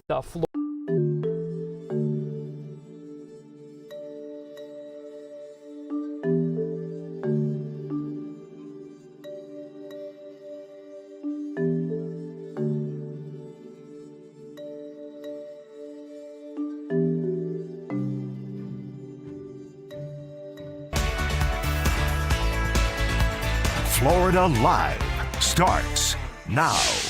Well, good afternoon to you, and welcome into Florida Live. I'm Garrett Wymer, and we appreciate you joining us on this Tuesday afternoon, live on Fox Local, YouTube, and on Fox 35 TV. And if you've been with us over the last 20 minutes or so, we have been listening into a news conference that just wrapped up. The Pima County Sheriff's Office in Arizona giving an update on the disappearance of Nancy Guthrie, the mother of Today Show host Savannah Guthrie, who investigators have said previously Nancy was taken from her home against her will. Still not much new information that came out of that news conference. Really no confirmation of some of the reports we've seen about blood being found at the residence. Still no information about vehicle or suspect description or anything like that. We do know the FBI is working alongside the sheriff's office there. We've got a lot to talk about over this next hour here on Florida Live. We appreciate you joining us today. And we start with some news out of the Tampa area where Governor Ron DeSantis was joined by Major League Baseball Commissioner Rob Manfred today to talk about the future of the Tampa Bay Rays. I want to bring in Fox 13's Evan Axelbank, who joins us live now with our Tampa Connection, joining us from the Fox 13 newsroom right now. Evan, I know you were at that news conference today with the governor, with the MLB commissioner, and what was your big takeaway from that? I think the big takeaway at this point is that both the governor and the baseball commissioner both argue that Tampa Bay is the place that this team should be. They left no daylight there. The commissioner says this may well be the last chance for the Rays to get a deal done. It could certainly turn out that way, but they both say that the ownership group is clearly making Tampa not just the priority, but the only option at this point. So certainly that would be big for you folks in Orlando, because that's always the question is, could Orlando be used as sort of a bargaining chip to get a better deal out of city and county leaders here? And it appears that that is not what's happening. The mayor of Tampa said very clearly that while Orlando is potentially an option, they have not been pitted against one another, and that the ownership group is solely focused on Tampa. The other takeaway is that this is the first time that a governor of Florida has put a stadium project on his back, has supported it, and said this is something that we need to get done. So people who are in favor of this say that it is a big step to have the governor come out and say something that forcefully and say that they want to have this deal done, and that is what the governor did here today. So it sounds like they're throwing their support as well behind that Hillsborough College site. We know that that is just kind of, for those who may not be familiar, talk to us a little bit about that area, what that would do, what a stadium, and kind of what the plan is, what the proposed plan is for that area, and what things might look like. The biggest reason that people from Orlando would know the potential stadium site is because it's across the street from where the Tampa Bay Bucks play. So if you've driven across the state to see the Bucks, then you were very close to HCC, Hillsborough Community College, now called Hillsborough College. It's basically right across the street. So the Tampa Bay Bucks are on the intersection of Dale Mabry and Tampa Bay Boulevard, while the stadium would be on the southeast side of the corner that is closest to the stadium. So right now there's a college there, about 15,000 students come to school there, and those students would have to be put up in temporary locations, likely on that property, but in a temporary building while the rest of the project is built. But then the campus would then be reimagined, and basically instead of kind of a spread out campus in several buildings, it would be two sort of towers that the Rays are considering building. They have released renderings of those, but the big question is what the renderings of the stadium itself is going to look like. At this point, they have not released those, nor have they released a funding plan. And so that's the other big question, right? Everyone wants to see what it looks like, and everybody wants to know how it's going to be paid. Yeah, that was going to be my next question is what do we know about what the negotiations are like, or what the deal might look like? Do we know anything about that, and kind of what's the next phase of that? We only know that the negotiations are ongoing. We know that the team has been meeting individually with county commissioners, with city councilors, and with the mayor, and with the county executive team. And it doesn't, I would say it this way, it's unclear as to what the negotiations have wrought so far, but it does appear that the Rays are interested or willing to pay more than half of the stadium cost. That could be about $2.5 billion. Then the question is, what happens to the rest of the development? How much of that are the Rays going to be willing to pay for? And from what we understand from sources, it's going to be quite a bit of that entire development that they would be on the hook for. So it's possible that taxpayers would be on the hook for less than half of the stadium development, which is about $2.5 billion. And again, we're not talking about taking taxes from what they call the general fund. This would likely be a combination of tourist taxes, of CRA taxes, which is an area for a special taxing district, and then also it could potentially be used, taxes could potentially be used from the revenue that the site gathers itself, from the stadium, from other amenities that are put there on site. That revenue can also be used to pay for the debt on a site like that. So we're expecting in the next couple of days to get some kind of picture of what this financial outlook is going to bring. There's a presentation scheduled for Wednesday morning at county commission chambers, and that's when we should get a very good idea of what the funding is going to look like. And then the Rays said during the press conference today that they'll be releasing a rendering over the next couple of days of what the ballpark is going to look like. Could potentially be tomorrow. So. All right, so still more to come. What then? You talked about the presentation for the local governments beginning tomorrow. What are the next steps in this process? What's going to be happening next? The big thing is just is how much it's going to cost. How much money is it going to be? Who's going to have to pay for it? Which taxing entities are going to have to be on the hook for it? And is the public willing to agree to that? These are all public votes that have to be taken. You have a vote at council, you have a vote at commission, and then you potentially have some CRA votes and some other bodies that would have to support things like that. So the next step is getting county commissioners and city councilors on board. It's possible the governor's presence in this could have an impact on that. There are several Republicans who would very much like to have his endorsement in their next campaigns, particularly on Hillsborough County Commission. So that could be a factor. Politics is politics, right? You can't take politics out of processes like this. So it's possible that the governor's presence does give some of the more Republican and conservative members on that board a little bit of cover to support this project if that's something that their conscience leads them to do. All right, Fox 13 reporter Evan Axelbank, we appreciate you joining us for our Tampa Connection today and breaking down the latest for us in this latest when it comes to the future of the Rays. Yep, it's my joy. Good to see you. Good to see you. We're going to take a quick break, and we'll be right back.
Welcome back into Florida Live. I'm Garrett Wymer, and thanks for joining us on this Tuesday afternoon, live on Fox Local, YouTube, and on Fox 35 TV. Time now for our Florida Live forecast. For that, we're going to bring in Fox 35 Storm Team meteorologist TJ Springer. And TJ, it is a beautiful Tuesday afternoon. It just took a little bit to get there. I know. I feel like having the sunshine, temperatures finally in the 60s. I kind of was a little bit risky. I took off the heavier layer on my jacket, but I'm sitting here. I'm like, did I make a mistake? But I mean, the sun's out and it's warmer by a good bit compared to where we were 2 days ago, that's for sure. Yeah, you're going to need, I hear from reliable sources that you're going to need that other layer again soon. Yeah, I feel like we might have to pull it back out. At least for this next little snap, nowhere near as bad as what we felt Good. this past weekend. And I think it'll be somewhat short-lived. It looks like we could be warming up at least closer to maybe 80 next week. So I feel like we can at least wave goodbye for a brief time to this Arctic air. Good, because the groundhog tried to tell us yesterday there's 6 more weeks of winter, and I think those of us down here in Florida are saying no, thank you. We've already had like 6 days of it. We don't want more.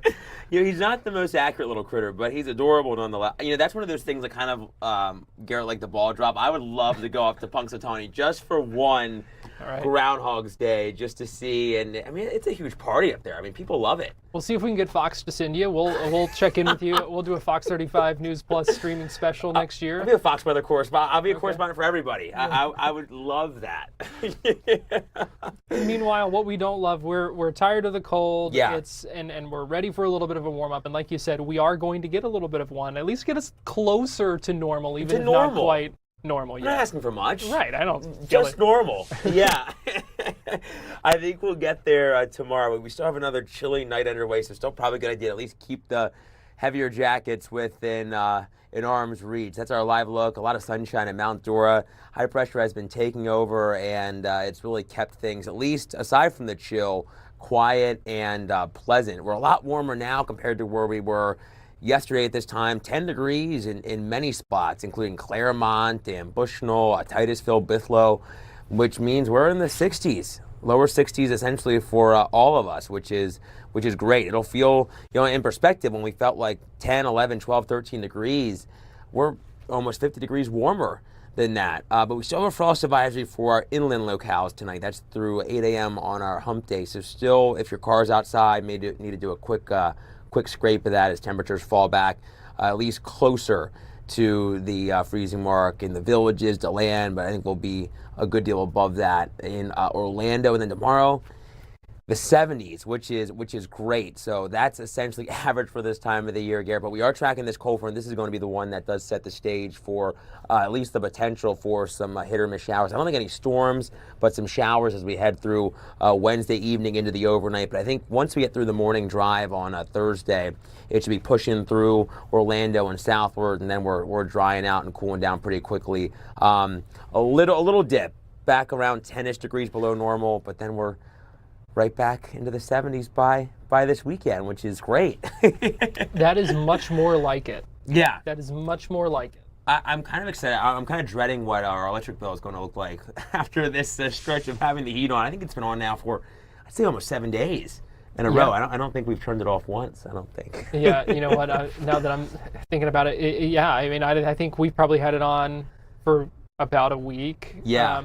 Normally I try to keep it on as little as possible, but at the same time, let the sun in during the day, try to let some of that do the job.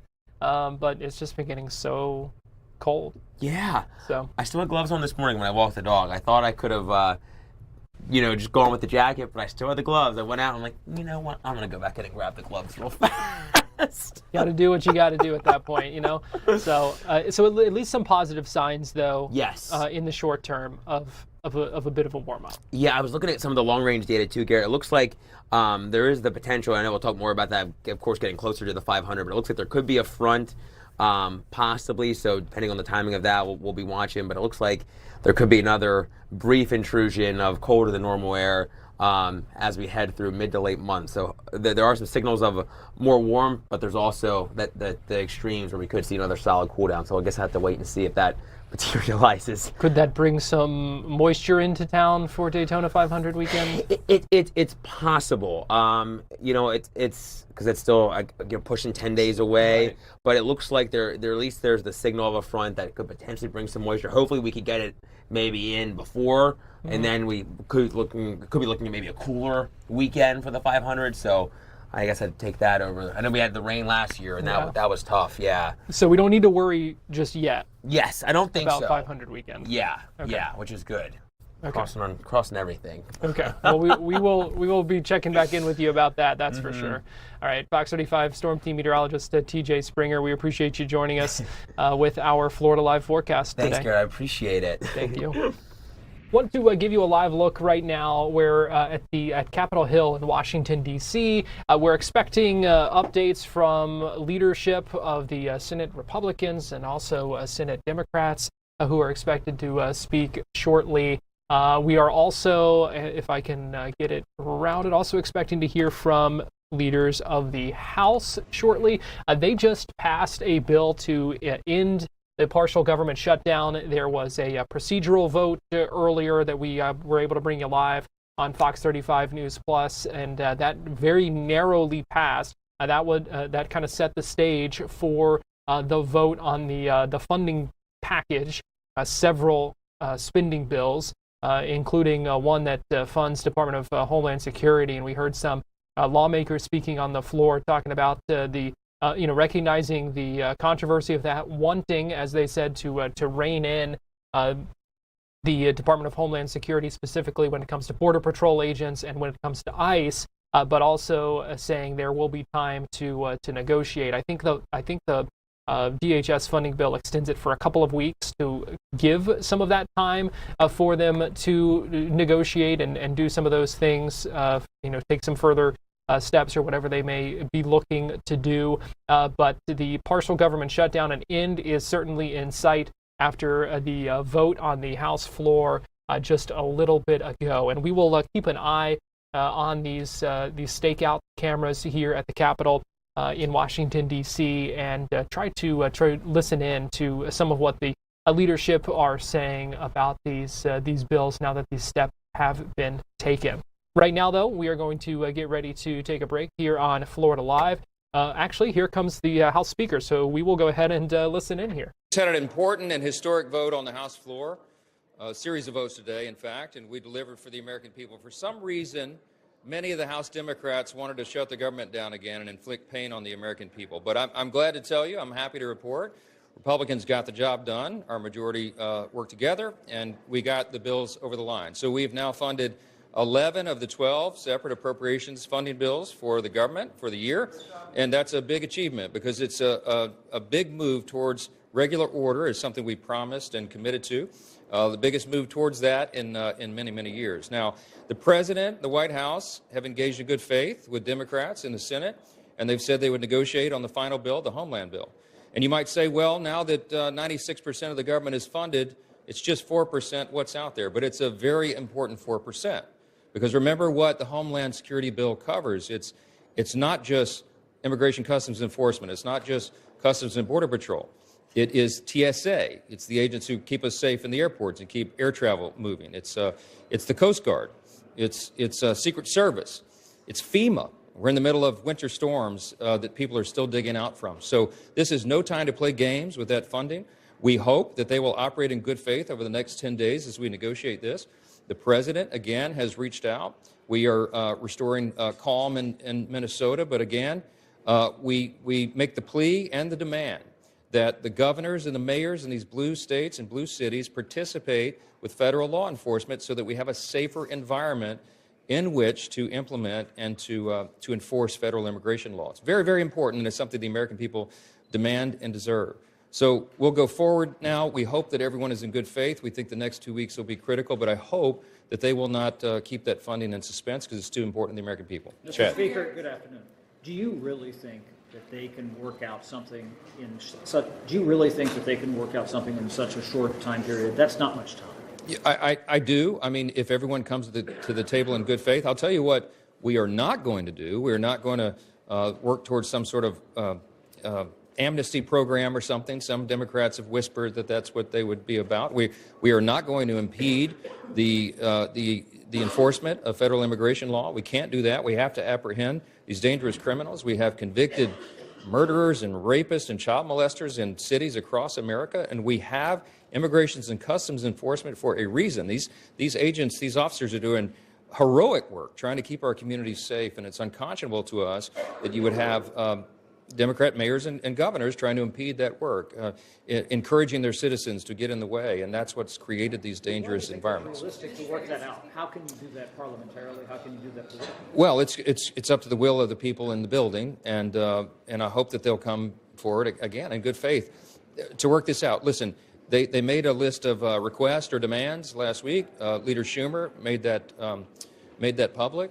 And I will tell you that Tom Homan is in charge in Minnesota now, and he's already bringing about many of those changes. They are wanting to make sure that immigration enforcement is done safely and smartly and efficiently, and that's what you're going to get. It's going to be balanced. It's going to be a balanced approach. Of the demands that were made, the requests that were made, many of those are already being implemented. You notice that that they're going to have the body cameras. We put $20 million additional dollars in this legislation that they're holding up right now to pay for more body cameras. But Secretary Noem came out yesterday, as you saw, and announced that this will be the new policy. These are good things. The roving patrols will be modified. There are a lot of things that I think were thoughtful suggestions that would have already been implemented by Mr. Homan and others who are in charge of all this. And so I think we can get to an agreement. I certainly hope that's true. And if they have any intention of trying to keep these other agencies of government closed, it will be a fool's errand. And remember, we did front load the funding for Immigration Customs Enforcement and CBP in the big, beautiful bill. So they have enough funding to go for the next few years. So what they will be tying up if the Democrats choose to close the government is these very essential services for everything else: FEMA, Coast Guard, TSA, and other aspects of national security. So it's a very dangerous game that they're playing. Yes, ma'am. Mr. Speaker. Members in the House support those changes, and do they need assurances like the SAVE Act attached to it? Well, look, we are going to be fighting for the SAVE Act, and I'll tell you why this is so important. We've passed it twice in the House, and we will pass it again. The SAVE Act just simply says you have to have verification of citizenship to register to vote. That's about a 90-10 issue on many of the polls in this country, and we're going to enhance it by what the President calls the Save America Act. And so it would be proof of citizenship to register to vote and voter ID, which is also about an 80 or 90% issue on the polling nationwide, depending on who you talk to. These are very important things to ensure that our elections are free and fair and safe.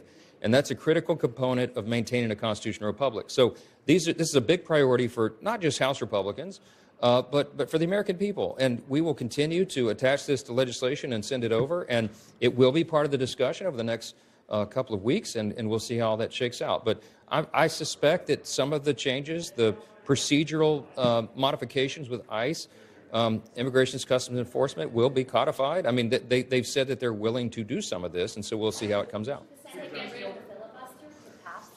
I don't think we'll have to get rid of the filibuster to get these things done, and that's certainly our hope. Yes, ma'am. To be clear, you're going to attach the SAVE Act to future DHS funding? I'm not going to tell you in advance how those negotiations will go. There's a lot of discussions to be held, but I will tell you what I'm saying to you is that House Republicans have already passed the SAVE Act twice. We did it in the last Congress, did it in this Congress. We will continue to try to advance that because we believe that is critically important to the American people and to our election system. Just a quick follow-up on elections. The president says that he wants Republicans to nationalize elections. Do you agree with him, and do you have confidence in how elections are conducted right now heading into the midterm? We have thoughtful debate about our election system every election cycle and sometimes in between. We know it's in our system. The states have been in charge of administering their elections.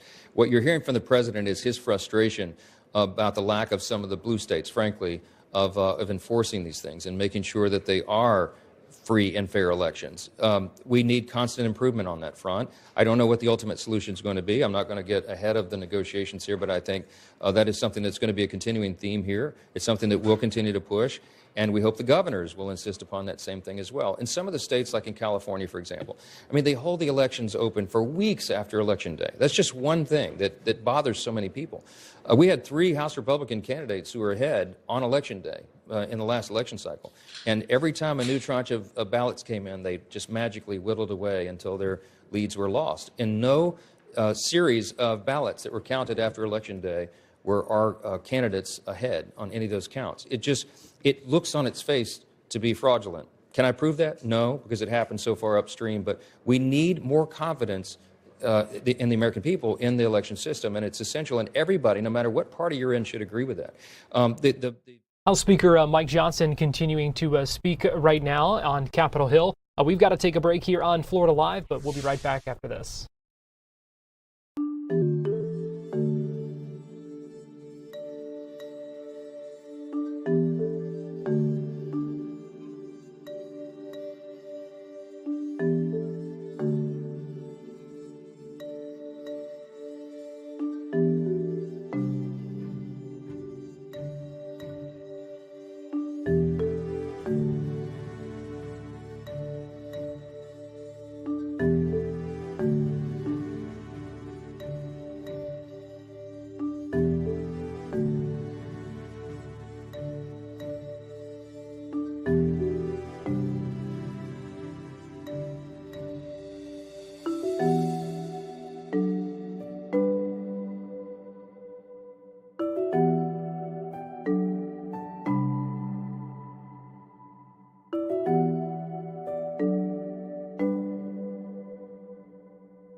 Welcome back into Florida Live. House Speaker Mike Johnson wrapping up his remarks. We're now hearing from the Senate Republican leadership. This is John Thune, who is just walking away from the podium there after briefly speaking with reporters. Let's talk some Florida politics now. I had the chance earlier to speak with Kimberly Leonard, a Politico reporter and the author of Florida Playbook, about some interesting storylines surrounding several congressional races here in the state of Florida. All right, Kimberly, let's talk about these congressional races in Florida. You wrote in a Florida Playbook today about these 3 open seats that are really bringing in a lot of interest and a lot of intrigue. Oh, my goodness. It is a feeding frenzy. Let me tell you what. There are so many people jockeying for these seats, whether they've already declared or whether they're out there just putting their names in the mix, trying to make sure that people are buzzing and talking about them. Look, it's not every day that we have an open House seat in Florida. There are expected to be 3 next year, which is a lot. They're in safe Republican districts, so that makes it really attractive to Republicans, although we have seen some big Democratic names being floated as well. But, in the case of Vern Buchanan's seat, for example, who is turning 75 this year and is retiring, that seat, he was in for 20 years and is the vice chair of the House Ways and Means Committee. So it's an influential spot, and so being able to run for Congress and potentially make it, a very long career is attractive to a lot of people. One of the things that we found, especially with the seat down in District 19, which is the one Byron Donalds will be vacating to run for governor of Florida. Florida, and the timing of that is sort of TBD. But there are a lot of those who are running there who actually ran in other states previously. And so really interesting to see how folks are sort of turning to Florida for this political reinvention. And we'll see who ultimately succeeds with it. There's so many people, it can really cause a lot of divisions. And it can mean that the person who ultimately wins maybe only gets a plurality of the total vote. Or maybe someone will get in that kind of clears the field and unifies everyone, but I kind of doubt it. All right, we'll see. Be watching that, with a lot of interest. You also wrote about some of the takeaways from the fundraising numbers we're seeing lately in these congressional races. Yeah, I mean, listen, the big takeaway, there are only a handful of seats that are sort of, I wouldn't say flippable necessarily, just because these seats have been in the mix before, and those who've been reelected have been easily reelected in them. But we are seeing that the incumbents, even the ones that, whether it's Democrats or Republicans are trying to flip them, that they're still winning the sort of dominating money game. And so they are, money doesn't win elections, but it certainly doesn't hurt, And so if you can continue to raise a good amount of money, it really helps to create a war chest that can help going into the midterms. And then on top of that, we saw Representative Corey Mills, who has faced a wave of different scandals and ethics inquiries over the last year, had a good deal of trouble fundraising, only raised $60,000 during the last quarter, and the filing also shows he's $2 million in debt. Representative Sheila Sherfilis McCormick, who actually is going to be arraigned this afternoon in Miami under allegations that her healthcare company stole money from the federal government that was intended for COVID relief funds. She also only raised about $100,000, I want to say, close to that number. And so clearly these types of inquiries, questions, legal issues are having an issue on the finances of the race for some of these folks. Meanwhile, in another congressional district, Darren Soto being targeted, and you wrote about a new website that is kind of taking aim at his seat. Yeah, and again, he's someone that has been targeted so many times, but continues to comfortably win his reelection. I just want to make that clear. But the Republican Party of Florida, so they had done a website about Jared Moskowitz a few weeks ago, where they kind of tried to paint him as super radical, even though he's one of the most centrist members of Congress. And then they're doing something similar with Darren Soto, who is in, a Central Florida seat, again, pretty comfortable, where they're trying to paint him as ultra radical because of, his membership on the Equality Caucus in Florida, and also because of his vote against the tax bill that the Democrats sort of uniformly voted against. So they're sort of trying to prime the election season. Those are the two seats that that they're hoping to flip. But again, these seats could all change very significantly with redistricting, which the governor has set for April. And so how competitive they ultimately are, or whether these are even the ones, that will end up being targeted as far as redistricting goes, will be very interesting. But certainly on the messaging front, we can see that Republicans are definitely continuing to lean into a lot of the culture war items, as well as the idea of affordability as it's tied to, the tax cuts that people are going to be seeing as they're filing their taxes this year. And you mentioned congressional redistricting, and we know that is also something that the Democratic National Committee has said they are keeping a close eye on with what Florida does about that. Yeah, so DNC Chair Ken Martin was in Miami on Sunday, and the DNC called me up and asked if I wanted to interview him. So I said, of course. He was sort of meeting with different candidates, donors, party leaders to, get them excited about 2026. Florida's still a very difficult place for Democrats to compete. But, I asked him about this redistricting question and what they were going to do. And he said, look, we're going to fight fire with fire. He said they're going to do exactly what they did with Texas. And if you recall, with Texas, California then ended up putting a question about redistricting before voters that was successful. So that was kind of a big get for Gavin Newsom over in California. And so Ken Martin told me that something similar will happen if Florida moves ahead with its redistricting plan. I'm not exactly sure which states will then be next, but I can share that, Virginia had tried to move ahead on this, but it was held up by a judge, and that's going to be appealed. And then the Maryland legislature is also looking at this. Not sure if they'll be successful. And then, of course, it has to go before voters to be approved as part of a ballot measure. But it does show that this is going to continue to be a big part of the 2026 election, and of course, ultimately control help to control who holds the House.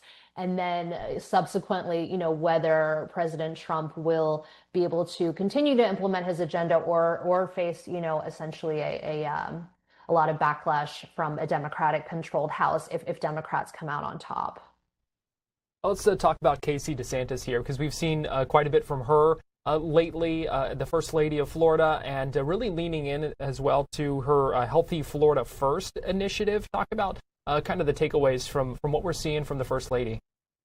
Yeah, she's someone that I continue to watch very, very closely. I think she's like this huge area of fascination for people who, follow politics. And so I noticed since the new year started, she was leaning into this Florida, Healthy Florida First initiative that she started, which really has to do with looking at food products that are sold and their potential contaminants. And so they've created this website where they list what's in these foods. And what it does is it leans in really heavily to Trump's Make America Healthy Again initiative that RFK Jr. is pushing for Health and Human Services at the federal level. And so, look, in the middle of the backlash that she and Hope Florida have faced regarding some of these inquiries into their finances, the sort of Maha pivot, as I have called it, helps to inoculate her, I think, against a lot of other criticism. I mean, you're not going to see Republican members of the House criticize this initiative because that would mean criticizing Trump. And so what I did was I looked at how this is politically important to her. It's also very personally important to her. She's a mom of 3. She also is in remission from breast cancer and suspects that perhaps some of the products in our food had something to do with that. And she is really leaning into this, and it's all coming as we're wondering, what she's going to do next. I still am not ready to take the possibility that she'll run for governor off the table at this point. I'm not saying she'll do it. I'm just saying I'm not ready to say, okay, no, it's definitely out of the question. It certainly is something that is continuing to be interesting to watch. I tell you what, even as we get later in this, just because we are seeing, her more and more out there still, taking some of a larger role, it seems. So it's interesting, going to be interesting to watch. What's next in Florida politics, Kimberly? What are you watching? Oh my goodness. Well, so much. I would say one of the big storylines is going to be what happens with TPS for Haitians who live in Florida, especially. There are over, I want to say 150,000 who have this designation, people who contribute significantly to our economy, especially down here in South Florida.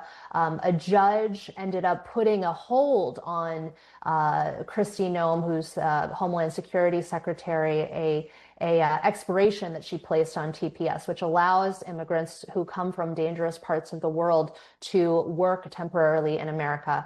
And so that hold is in place by a judge now. There are a lot of different events around Tallahassee today, really speaking out against what might happen. They want to be able to ensure that people can stay. And so that is something that we continue to watch, especially as it affects a huge number of people who live here in Florida. Kimberly Leonard, Politico reporter, Florida Playbook author. Always enjoy talking with you, and thanks for joining us here on Florida Live today. Thank you. We'll be right back with more Florida Live after this.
Welcome back into Florida Live. Let me give you a live look.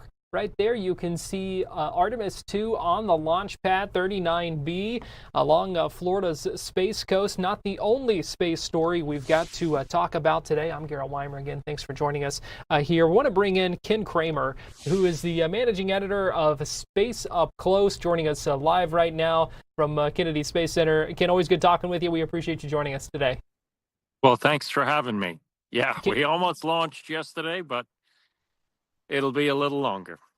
It is going to be a little bit longer after that fuel test yesterday. I know you were at the news conference this afternoon where we heard from NASA officials kind of talking about what we learned from that. We know there were some issues that were run into. So what was the big takeaway from what we heard today from NASA officials that kind of led to this delay now not until March that we'll see Artemis 2 go up?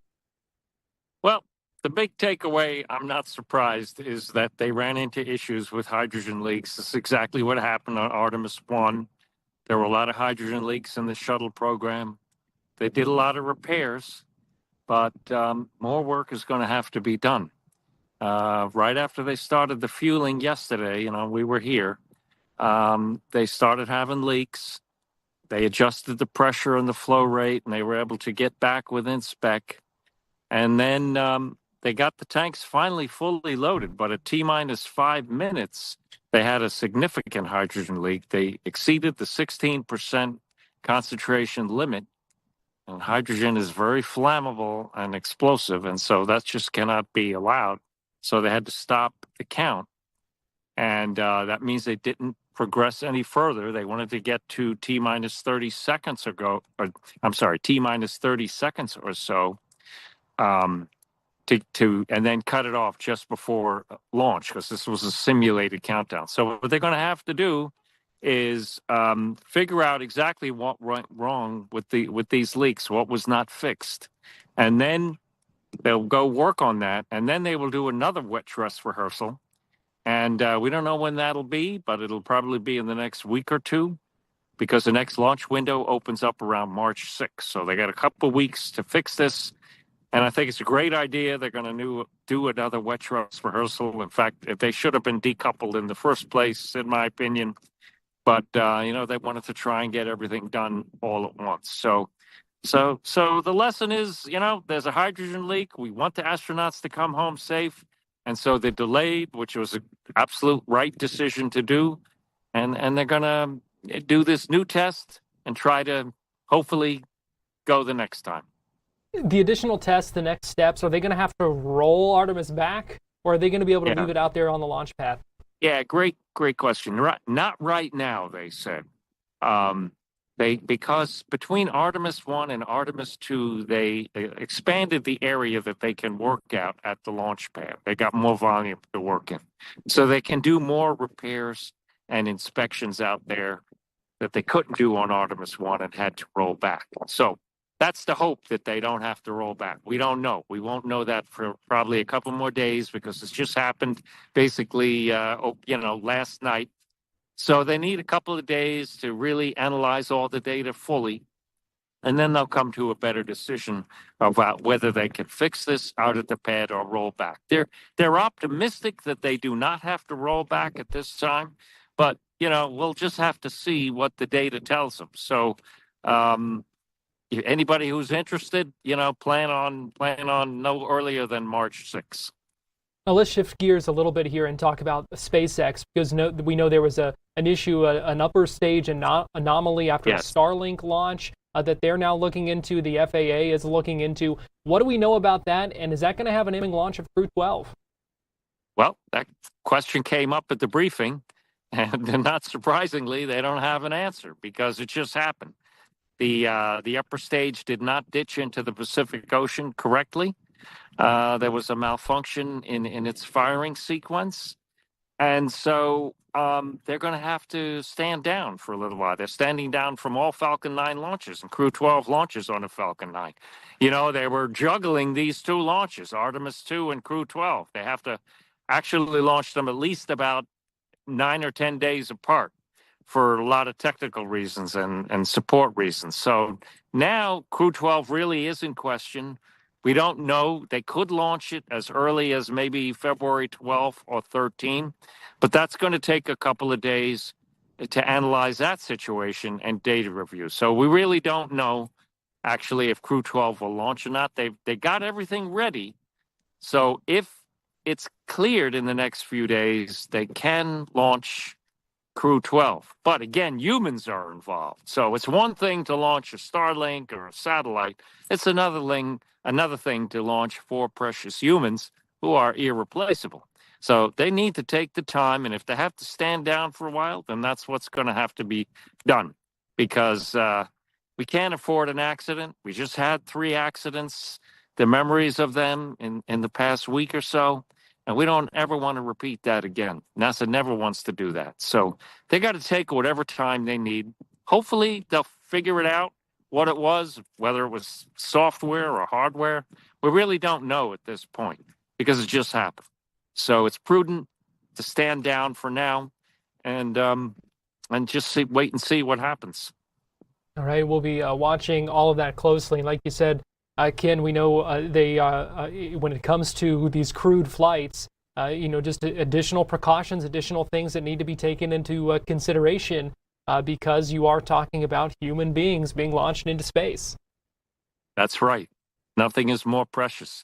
The goal with Artemis 1 or Artemis 2 and Crew 12 and any human space flight missions, whoever does it, bring the crew home safe, because it's just not, you can't replace humans. You can replace inanimate satellites, but not humans. And we want to explore, and we want to do it safely, and we don't want to launch until we're ready. So that's NASA's policy. Don't launch until ready. And that's why they're standing down from this launch too, from Artemis 12. We got to have a thorough data review, and it doesn't really matter if the crew launches today, tomorrow, or a month from now for either one of these missions.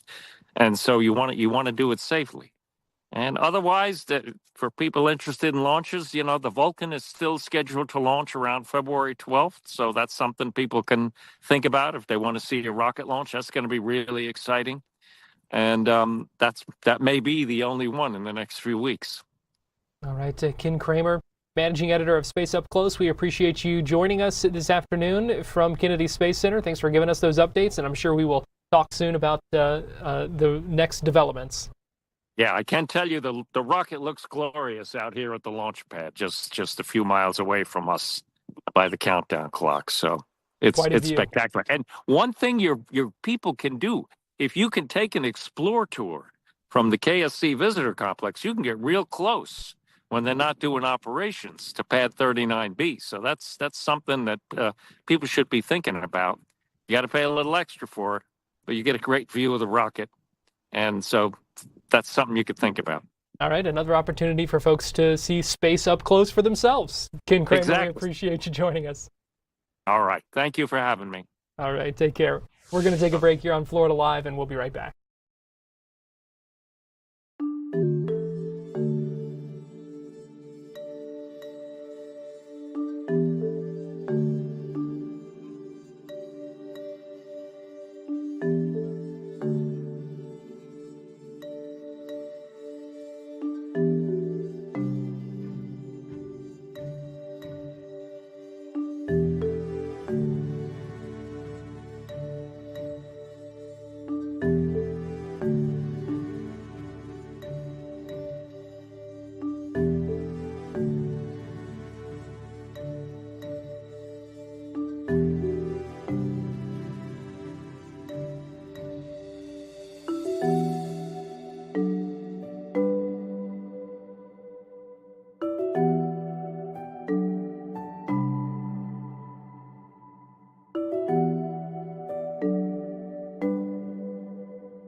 Welcome back into Florida Live. I'm Garrett Wymer. Thanks for joining us on this Tuesday afternoon. A new era, a new generation for the Walt Disney Company as they announce a new CEO taking over in March. Josh D'Amaro. He is the current chief of the Parks Division, the Experiences Division. I had the chance to speak earlier with Drew Smith. You know him as Drew the Disney Dude on YouTube, and he broke down what this means for the new direction that Disney might be heading. I was not expecting this announcement today. I was thinking a little bit later this week, but like you said, it's a big one. This is a monumental moment. Not every day we get a new CEO announcement for the Walt Disney Company, so figured we'd talk about it. Yeah, let's talk about it. What do you make? First, just give me your initial reactions, what you make of Josh taking over. Yeah, personally, this is something that I've been making my case for. I've wanted Josh to take over as CEO because he's a parks guy. I'm a big Disney Parks fan. I want someone leading the company who sees the value in the parks. Now, I know what some of you might be thinking. Well, what about all these closures at the parks? You know, we've seen Muppet Vision close. We just saw Dinoland close. Tom Sawyer Island, there was America. Trust me, I get that. I'm sad about those things alongside many of you. But the way I look at it is I still want money being spent in the parks. Yes, am I sad about some of these closures at the parks? Absolutely. But at the same time, we're getting billions of dollars pumped into them every single quarter. We're seeing some of the biggest transformations in these parks history. Right now at Disney parks around the world and Disney Cruise Line, biggest transformations and expansion in this company's history. And that was all led by the guy who's now taking over the company on March 18th. Another massive thing I think that's really got him into the CEO role that no one's talking about, but for some reason has gone under the radar, but will be talked about later this year once it launches, is Disney's $1.5 billion investment into Epic Games, the creator of Fortnite. Disney owns a minority stake in Epic Games, and this is going to change everything. Like, I don't think people realize how big this digital future is for Disney. Josh has been the man behind that. He's overseeing this entire project alongside the parks, alongside Disney Cruise Line. So for me, this makes perfect sense. I'm not shocked about him being CEO. I'm just shocked about it happening today. What do you think this means, if anything, for the priority of Disney moving forward, naming this parks chief as the new CEO of the company? Yeah, well, my main hope and my first reaction is that everything that was announced at D23 Expo in 2024, all of his projects that are kind of like his baby, everything he kind of got greenlit, signed the contract for, got them into development. Well, I'm assuming that he's going to want these projects to deliver in the absolute best way possible because they're connected to his legacy. These are going to be the first major projects in the years ahead. Like I just mentioned, you know, the new Cars area coming to Magic Kingdom, the Disney Villains Land, you know, we have Coco coming to California, Avatar coming to California. All these things that are under development right now under Josh's leadership, those will be opening once he's CEO. So how seriously is the world going to take Josh tomorrow? Well, the best way to do that is to have your projects that you've announced deliver on a grand scale to where they reach far outside of the Disney community, but they reach the mainstream news and go all around the world, worldwide through all the social media viral videos that we have today. I think that we're going to see a large focus on the parks going forward, which again, as a parks fan, I think that's great. But something else I do want to mention that I'm a big fan of with this announcement is Dana Walden is staying with the Walt Disney Company. Also effective March 18th, she's going to be the president and the chief creative officer of Disney, of the Walt Disney Company as a whole, kind of working alongside Josh for the future of this company's vision, their vision together as a duo. If you think back to the 90s, we had Michael Eisner and Frank Wells. They were an iconic duo in Disney's history. So this is kind of following that same formula, not necessarily as co-CEOs, but in a way that Dana's leading the studio side with her expertise and knowledge over the decades with the studios. Josh has his parks knowledge, kind of making his way up through the parks ranks. I think this is a perfect slate for the future. And also, I like the Bob Iger stepping down on March 18th. It really gives them a new chapter to start with. And he's basically saying, I trust you guys. Go and take it. I'm going to go retire and enjoy my life now. What's the legacy of Bob Iger? Yeah, Bob Iger's legacy, I think it kind of even goes down to what we're seeing now. Like just the other day, Bob was talking about on Disney's earnings call. It was just yesterday, actually. There's so many things happening in the world of Disney. My brain is just fuzzy right now. But Bob was talking about how back in 2005, basically when he kind of was entering the new CEO role and looking at the parks, how he wasn't happy with the return Disney was getting from their parks investments. Well, he set out to start acquiring all these franchises. And if you think about everything that Disney's acquired from Marvel to Lucasfilm to Fox, 20th Century Studios, like I feel like even now there's been more things with like NFL Network. Bob Iger's legacy is acquiring all of these assets, which now gives Josh D'Amaro and Dana Walden that fresh slate to just run with it. They don't necessarily have to worry about acquiring all these things. He's kind of set that base of the house, and now they just have to build on top of it. But I think, again, if we're going to talk about the parks, because Josh is a parks guy, all of those IPs and investments we're seeing right now, they are IPs, they are business decisions.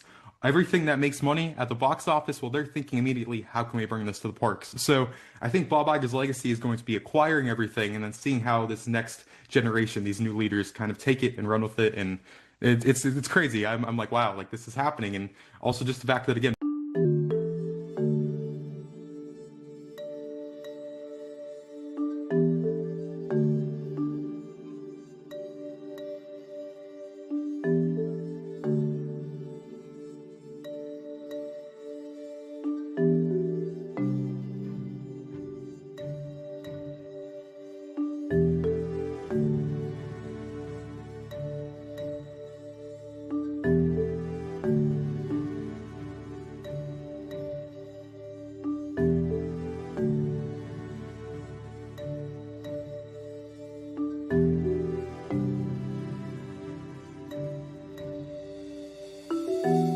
So thanks for joining us and have a great day.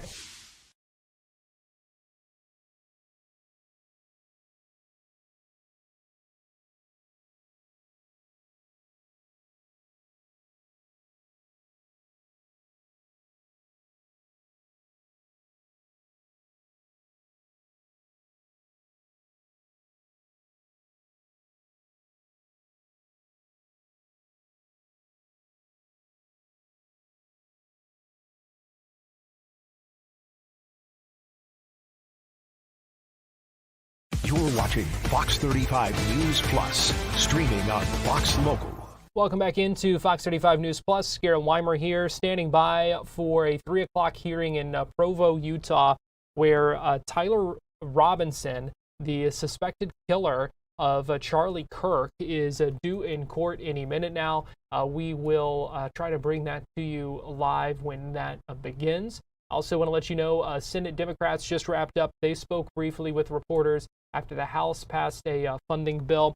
But let's go ahead and get you right back to Capitol Hill right now, where an interesting hearing is going on. And this is a Senate Judiciary Subcommittee hearing that is going on to talk about the competitive impact of the proposed sale of Warner Brothers to Netflix. So let's go ahead and listen in. And HGTV. As the media landscape evolved over the past several decades, Discovery expanded its focus on digital media, delivering high-quality content across a range of platforms in addition to cable. In 2022, Discovery merged with Warner Media, which was then being spun off from AT&T to create Warner Brothers Discovery. This history exemplifies the dramatic and dynamic changes we have experienced in the entertainment landscape over the past 100 years.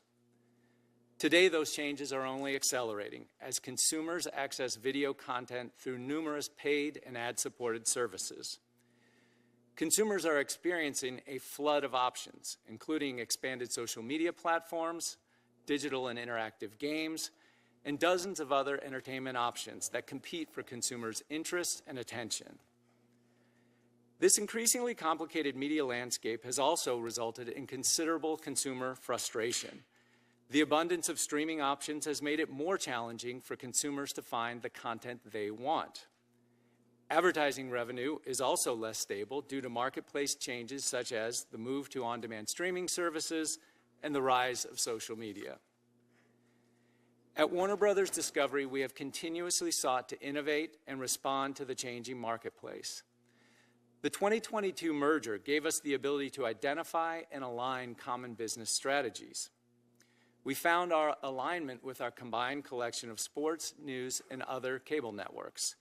And we saw a different collection of business opportunities with our studios and streaming business. We concluded that the company would be best served by separating the studios and streaming division from news, sports, and entertainment networks, such as CNN, TBS, and HGTV.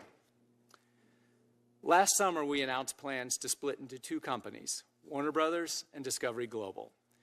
The separation strategy was designed to position each company for long-term success by enhancing the strategic flexibility and sharpening the competitive focus of each entity.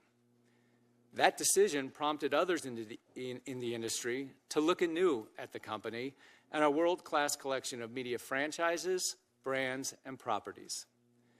Last fall, we began to receive various outreach and offers, including most significantly from Paramount Skydance and Netflix. Our board responded with a full review of the company's strategic options. Paramount Skydance, Netflix, and another company made a variety of offers that our board considered carefully and fully. Ultimately, after careful evaluation of the competing offers, our board unanimously determined that Netflix's offer was and remains the best opportunity for our company. In this proposal, we saw a compelling and unique opportunity to combine our existing separation strategy with the strengths of Netflix. This vertical merger permits Netflix to expand its nascent movie and television production capabilities with the addition of the Warner Brothers studio assets. It gives our production capabilities access to Netflix's popular and consumer-friendly streaming and distribution platform. The merger also permits us to continue our planned separation of the global networks business, which we continue to believe is in the best long-term interests of the company. At the same time, the board continues to review and evaluate additional offers as they have been received to determine if any are superior to the Netflix offer, consistent with the board's obligations under law. We are excited about the future of the combined company with Netflix, and we look forward to providing consumers with thrilling and entertaining content across all of our storied media properties for many years to come. Thank you, and I look forward to answering your questions. Thank you so much. All right, we're now going to proceed to questions. Each senator will have 5 minutes to ask questions per round, and we'll alternate between Republicans and Democrats in the order of seniority subject to the early bird rule. And as I mentioned earlier, Ranking Member Durbin has had a conflict, so when he arrives, we'll hope to hear. So that's a hearing continuing, the Senate Judiciary Committee. Also a House hearing that is just getting underway. This is a well, I shouldn't call it a House hearing. It is a hearing being held by a senator and a member of Congress holding a public forum on Capitol Hill talking about the tactics of ICE. And we're also expecting testimony here shortly from the brothers of Renee Good, who was shot and killed by an ICE agent in Minneapolis recently. So we are going to listen into this. This is Congressman Robert Garcia, a Democrat from California, who is speaking right now. Let's go ahead and listen in. 86 of them include problematic uses of force by agents. Now, these are not isolated mistakes. They are a clear pattern. And we know that's a tip of the iceberg. We're seeing ICE, CBP, other parts of DHS, all across our country terrorize communities. We've seen warrantless searches of homes and vehicles. We've seen folks arrested, detained with no criminal history. We've seen folks be sent to detention centers only to be released with no explanation as to why. Now, American citizens and innocent people have been brutalized, and our witnesses today will testify to that. And to be clear, we've seen people dragged from cars, beaten, gassed, attacked with crowd control weapons, blinded, like back in my home state of California, left with broken ribs, run off the road, beaten, injured, disfigured, and shot. Officers have been ordered to enter homes without warrants in violation of the Constitution. And we've also seen the federal government labeling American citizens as domestic terrorists, calling people, quote, assassins, and falsely claiming they intended to kill law enforcement, which we know, of course, has been untrue.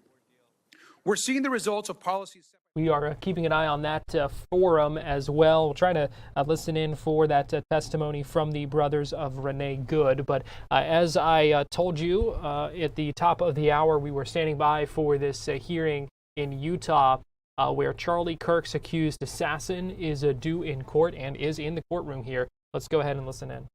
Of open proceedings under the applicable rules. Rather, these measures exist to protect the constitutional rights of all parties while preserving the integrity, fairness, and orderly conduct of these proceedings. With respect to media coverage in the courtroom, the court offers the following additional guidance to assist everyone in navigating today's proceedings. The poll camera has been relocated to the rear of the courtroom.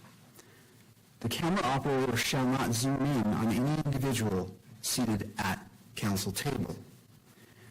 When counsel tables are filmed, the camera must remain in a wide shot that includes all individuals seated at the table. Attorneys and witnesses may be filmed individually when standing at the lectern or seated in the witness box. I would also ask counsel to be mindful that microphones are located throughout the courtroom and may pick up conversations. Counsel may wish to consider using screen protectors on laptops and taking reasonable steps, such as covering one's mouth when speaking, to avoid the inadvertent capture of private communications, whether by camera, microphone, or those present in the courtroom. Third, the court wishes to address the camera operator. At this time, Mr. Josh Demick, could you come forward to the lectern?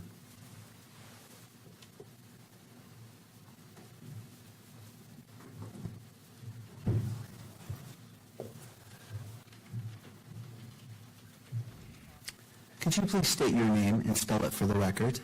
Yes, my name is Josh Demick, Josh-Demick.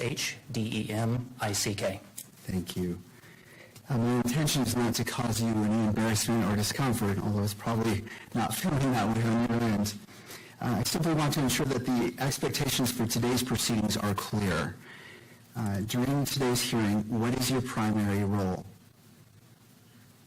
My role is to cover the hearing that we have going on this afternoon, and I have read over the decorum and the EMC as well. My plan is to solely focus on the individuals that will be speaking up here.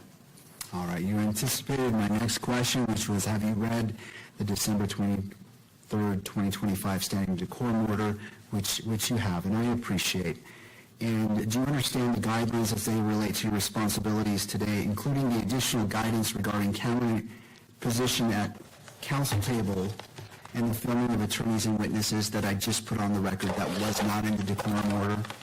Yes, Your Honor. All right. Do you need any additional time to review the order or to reposition the camera to ensure full compliance? No, Your Honor. All right. Do you anticipate any difficulty complying with the order or today's guidance? No. All right. Thank you, Mr. Dimick. Thank you. Before I let you go, as I just asked questions of the pool camera operator, Mr. Dimick, I'll turn to counsel. Do you wish to weigh in on what the court has just done? No, Your Honor. Thank you. Thank you.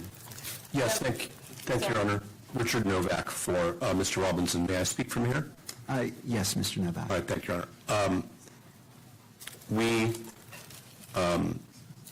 appreciate that the court, on its own accord, moved the videographer.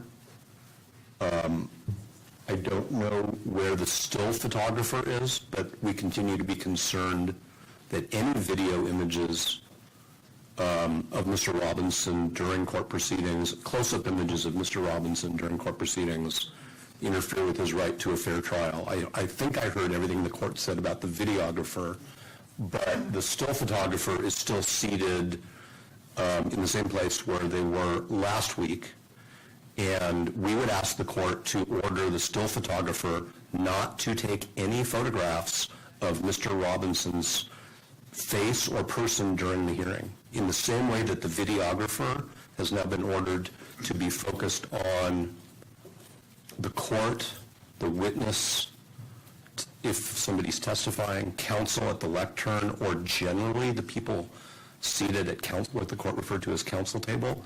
We do not want to see still images again of Mr. Robinson's face in the media with more speculation about meaning of his facial expressions or the lack thereof. And so we really appreciate what the court did on its own, sua sponte, I guess we would say. But we have the same concerns about the still photographer. All right, and before I address that, any questions as it relates to Mr. Dimmick? I want to excuse him to go back. Standing in front of the court is no fun, and I recognize that. I was just trying to keep him up there as long as possible. I see. All right, Mr. Dimmick, thank you so much. Thank you very much. All right, before I address that, I'll allow the parties to be heard before I address what Mr. Novak has brought up as it relates to the still photographer. To the state.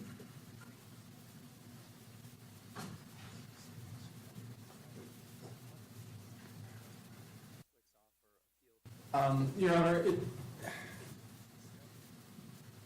I think Your Honor is appropriately concerned about the video, any close-ups of Mr. Robinson. I'm not sure that a still camera presents the same concern. This is a public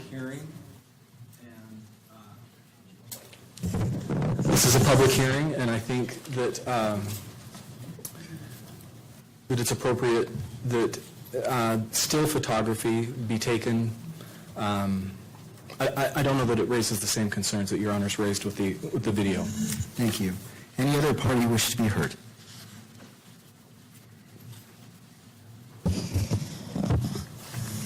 I'll be brief, Your Honor. Michael Judd on behalf of the news media. We agree that with what the state has just said. The concerns that I understand the court trying to address involve the capture of moving lips that can be used by lip readers.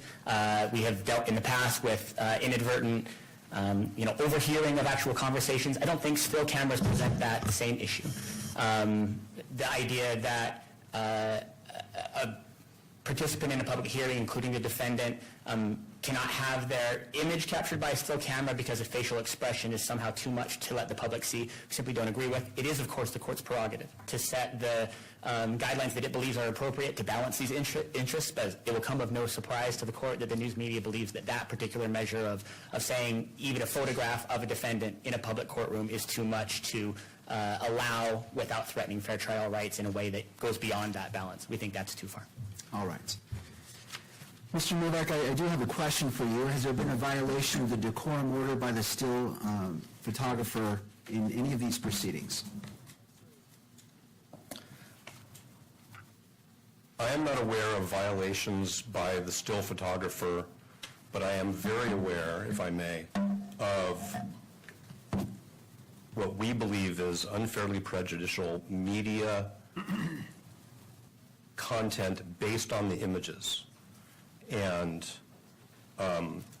video images, yes, can be embedded in electronic media, but still photographs also are still appearing, still photographs from the courtroom are still appearing in print media and in less, what we've referred to as less formal media channels. So we are still very concerned, and I don't understand why there would be any even marginal negative access to the public to this hearing by the still photographer being in the back of the courtroom and taking photographs of the court, meaning Your Honor, of witnesses on the witness stand, if that's what the court's going to permit, of counsel. I don't have a problem with that. But we continue to have grave concerns of huge photographic lenses being focused on our client, and the results of that. And I'll just make a representation to the court that while we were in court last time, Mr. Burt and I both received, literally in real time, long ranting voicemails from people who were watching the proceedings. Now, that was on video. I received another one of those calls today referring to my client's facial expressions from somebody who decided to leave a long, aggressive message on my office phone. And I'm very concerned that even still images of Mr. Robinson's visage in the courtroom are going to interfere with his right to a fair trial. And we've reached the point, because of the prior violations that have occurred and because of the nature of the media coverage, where Mr. Robinson feels like he may have to make a choice between two of his Sixth Amendment rights. And that's the right to a fair trial and the right to be present. And we want him to be able to have both of those rights, and all of his rights. And the way he can exercise both his right to be present and his right to a fair trial is for the court to move the camera to where the video camera was ordered to be. Thank you, Mr. Novak. Thank you to all parties. I appreciate your input. This is an important matter, and the court takes it very seriously. I note that there has been no violations of the December 23rd, 2025 decorum order by the still photographer. That being said, this court wishes to exercise caution and will request that the still photographer go behind the bar, to the bar being the separating lower wall, and reposition his camera at that place. I appreciate the patience of all parties as we do this. And again, this court is balancing open and transparent courts with the constitutional rights of all parties involved. All right. While that's occurring, I'll turn to the state. The court would appreciate a brief update on the status of discovery.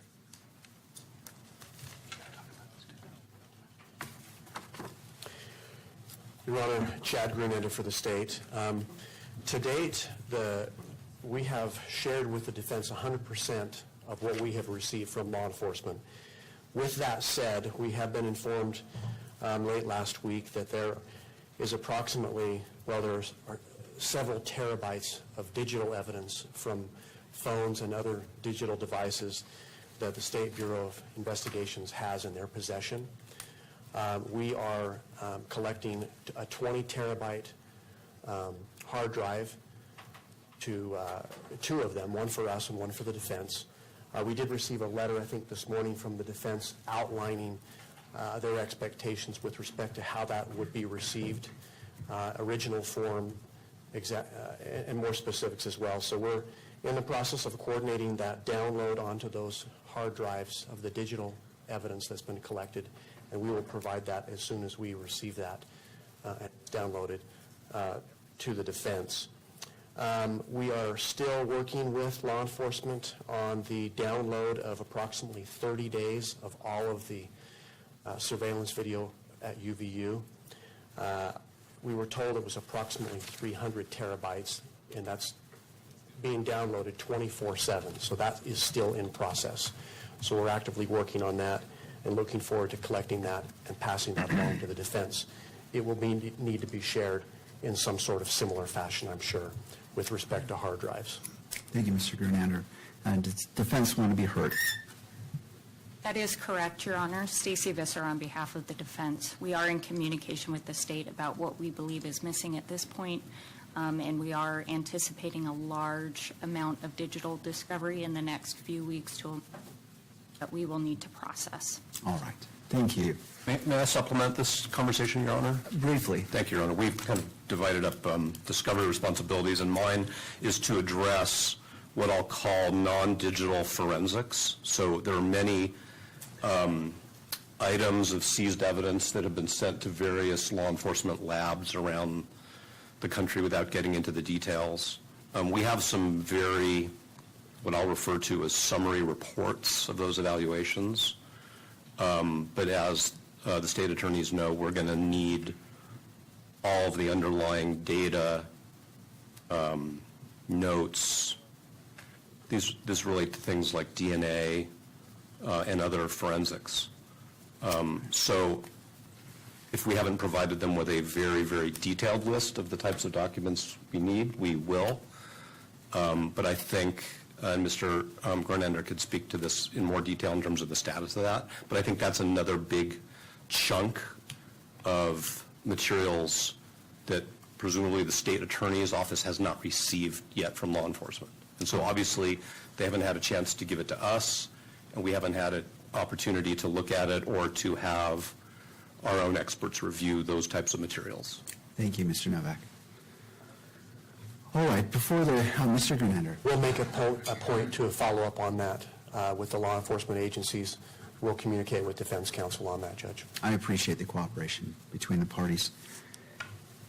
Before the court proceeds further, it's appropriate to address the record. The court notes the recent filing by victim representative Erica Kirk involving the statutory right to a speedy disposition of the charges under Utah Code Section 77-38-7 sub 2.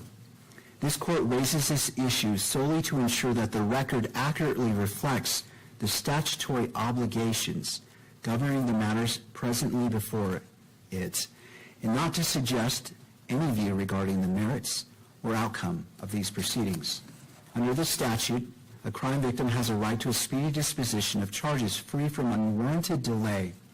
When considering a defendant's request to continue a previously scheduled trial or other significant criminal proceeding, the court must inquire into the circumstances asserted as the basis for delay and must consider the victim's interests in timely resolution together with the defendant's constitutional and statutory rights.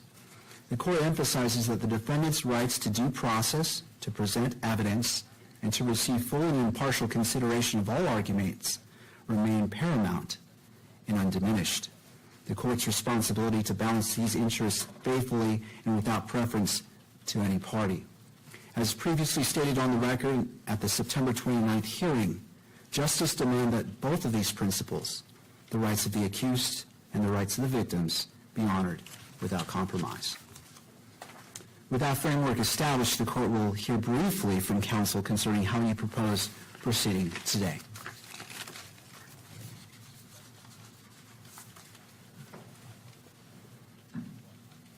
Thank you, Your Honor. Richard Novak, again from Mr. Robinson. We're prepared to continue with Mr. Gray's testimony. We did file what I captioned a renewed request that this court proceed under a particular section of the Utah Code to refer this motion to the Attorney General.